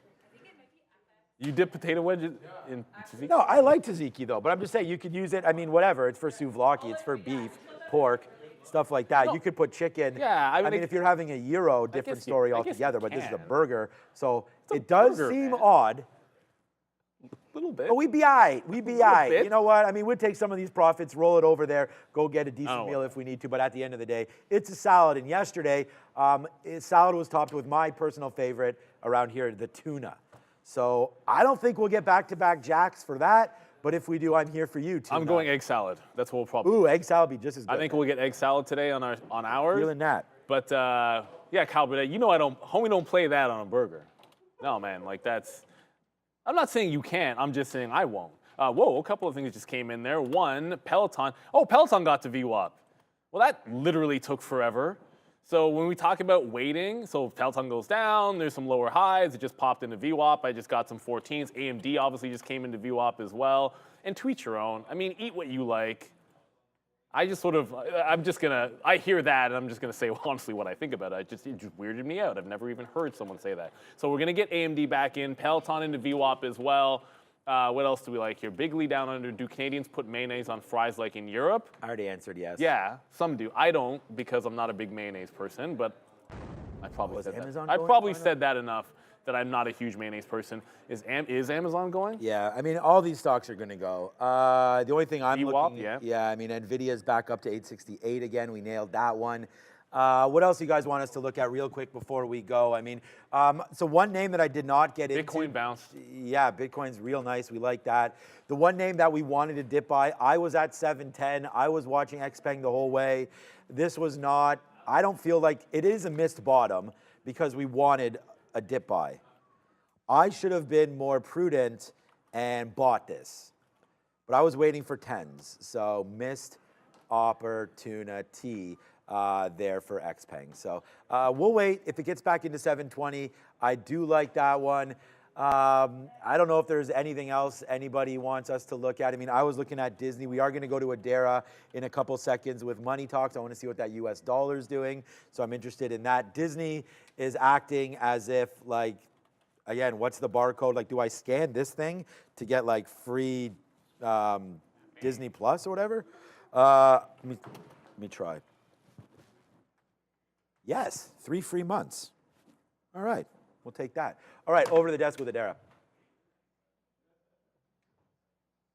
DXY breaking its 6-day winning streak here. Bit of a move to the downside after touching 106.50 yesterday. Now we're just dancing around that 106.25 area. We had comments from Fed's Chair Powell yesterday saying that this inflationary cycle is a bit different and saying basically they're going to have to wait to cut rates. So that interesting notes coming out there. We don't have any major economic data coming today, but later today in the evening, we do get Fed's Mester coming in at 5:30 p.m. and Fed's Bowman at 7:15 p.m. Tomorrow, more Fed speakers as well. Bowman twice tomorrow, and then Bostic twice as well. So Bostic twice, Bowman twice, and Williams tomorrow, as well as initial jobless claims data. It'll be interesting to see how that data and those multitude of Fed speakers impact the DXY. Right now, though, just a slight move down and a pretty data-light day, guys. So the AMD reloads about 30 cents in the money, but watch out. So ASML, we led this off with ASML earnings. They're down 7%. They were down 5% at the open. They did have, like, year over year, the numbers weren't fantastic. They missed on revenue, all of that good stuff. But this is a primary listing in Europe. So understand that Europe is going to close at 11:30. So you're very likely going to see a volume spike event that's going to happen in the primary. That's over here. And then you might see a reaction at 10:30. If you are trading ASML, when Europe closes, I'm just saying you might want to sit it out unless you have a very specific plan, because there could be a big volume event. It could spike around, and then Europe closes and then prints 5 minutes after that. And then after that, things might calm down. So whatever the heck just happened, okay, so We got out of Tesla. We're flat. First things first, Rivian just turned around and failed the breakout, so we did, what the hell, there it goes. We did get some out there in front of 9s, and then it failed that breakout price. So Rivian, it'll end up positive, but that just turned around right quick. AMD, which we just got into, is going to be right back at the lows. So AMD is about to double tap the 160.5. It's already a buck in the money. What just hit the wire? Sorry. Biden urges Congress to pass pivotal no Ukraine-Israel aid. That shouldn't move the market at all. That's like an aid talk. I'm not hearing anything. So I got out of Amazon. I got out of everything. Why did we just tank? I don't know. If we don't have a reason for tanking, I'm gonna look that gift horse in the mouth and say, give me the low of the day. Because why this happened, I see absolutely no reason as to why this should happen here. But it just went right into the lows. I'll take that gift on AMD. So we waited around for AMD to get to VWAP twice. We missed the first time, but we got the second and the third, and it's right back into the lows. There's something about Biden and tariffs and steel, but that has nothing to do with why a chip name should tank, in my estimation. No, we'll try it here. Again, it's been a hell of a day for us again here today, guys. So I mean, we're starting to fade out. I just want to try this against Something 160. had to happen. Obviously, something's happened. I don't hear anything. Where's Adara at? Where's Adara? Oh, okay. So we don't have anybody on the news desk right now, but we will. Yeah, that's what I was going to say. So we do have Sharif is looking for us. If there's anything, I don't see anything. I'm not hearing anything. Yeah, I mean, I'm staring at the Benzinga wire right now. Oh, here we go. See, President Biden, higher tariffs on steel and aluminum. But that's older. No. I mean, well, if anything, that's just hitting right now on Benzinga. I know it's from earlier, but I'm just trying to think of like. Yeah, I don't know. Is there anything here that I'm seeing? MSOS, well, we know this is not a cannabis-driven move down. So, yeah. All right. Okay. Bank error in your favor when you're short in the situation. Is it? Yeah, I guess so, because you don't expect this kind of a move. But at the same time, I mean, it's about being short. We're under VWAP. I mean, this is why it's not going to be smart now that I'm holding on to this AMD. But like we noted and got the heck out of Dodge of Tesla. Earthquake's old news. It's not that. Yeah, it's not the earthquake. Yeah, we could just go, man. Kyle Brudet. Look, thank you. We appreciate you, Kyle, for the super chat. Just when I thought I was out, they pull me back in. Yeah, exactly. So that's what I mean, it's all first about. of all, you're going to quote the greatest movie of all time. I'm there for you.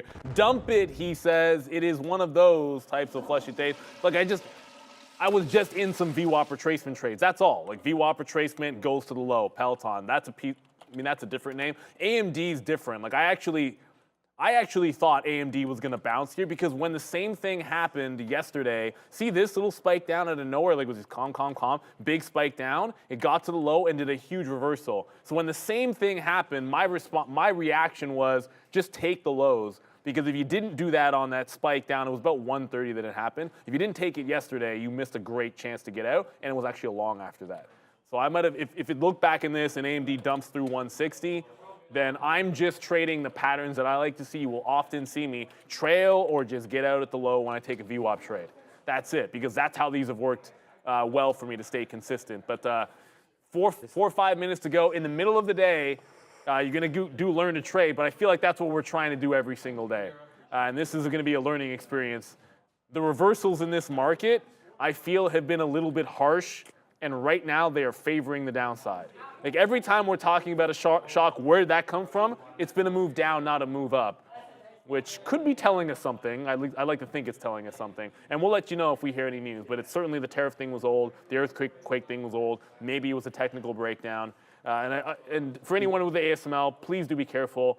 If you've never traded a stock that's dual listed, it might be decent to sit that one out as Europe closes. Yeah, looks like we're gonna lose here on AMD. But the funny thing is, although Neil was talking about being patient on the short, the top three P&L names here today, Tesla long, Nvidia long, Google long, right? But it's like, it's about changing up once things change. And I mean, that AMD short up there was great at VWAP. So yeah, that's gonna be a good one right here again today. I just wanna say thank you everybody for watching. I mean, you wanna talk about consistency. No matter what this market does here, you know, we're still gonna be here for you every single day. So work your way through the markets with us. We often get very, very nice emails and everything like that.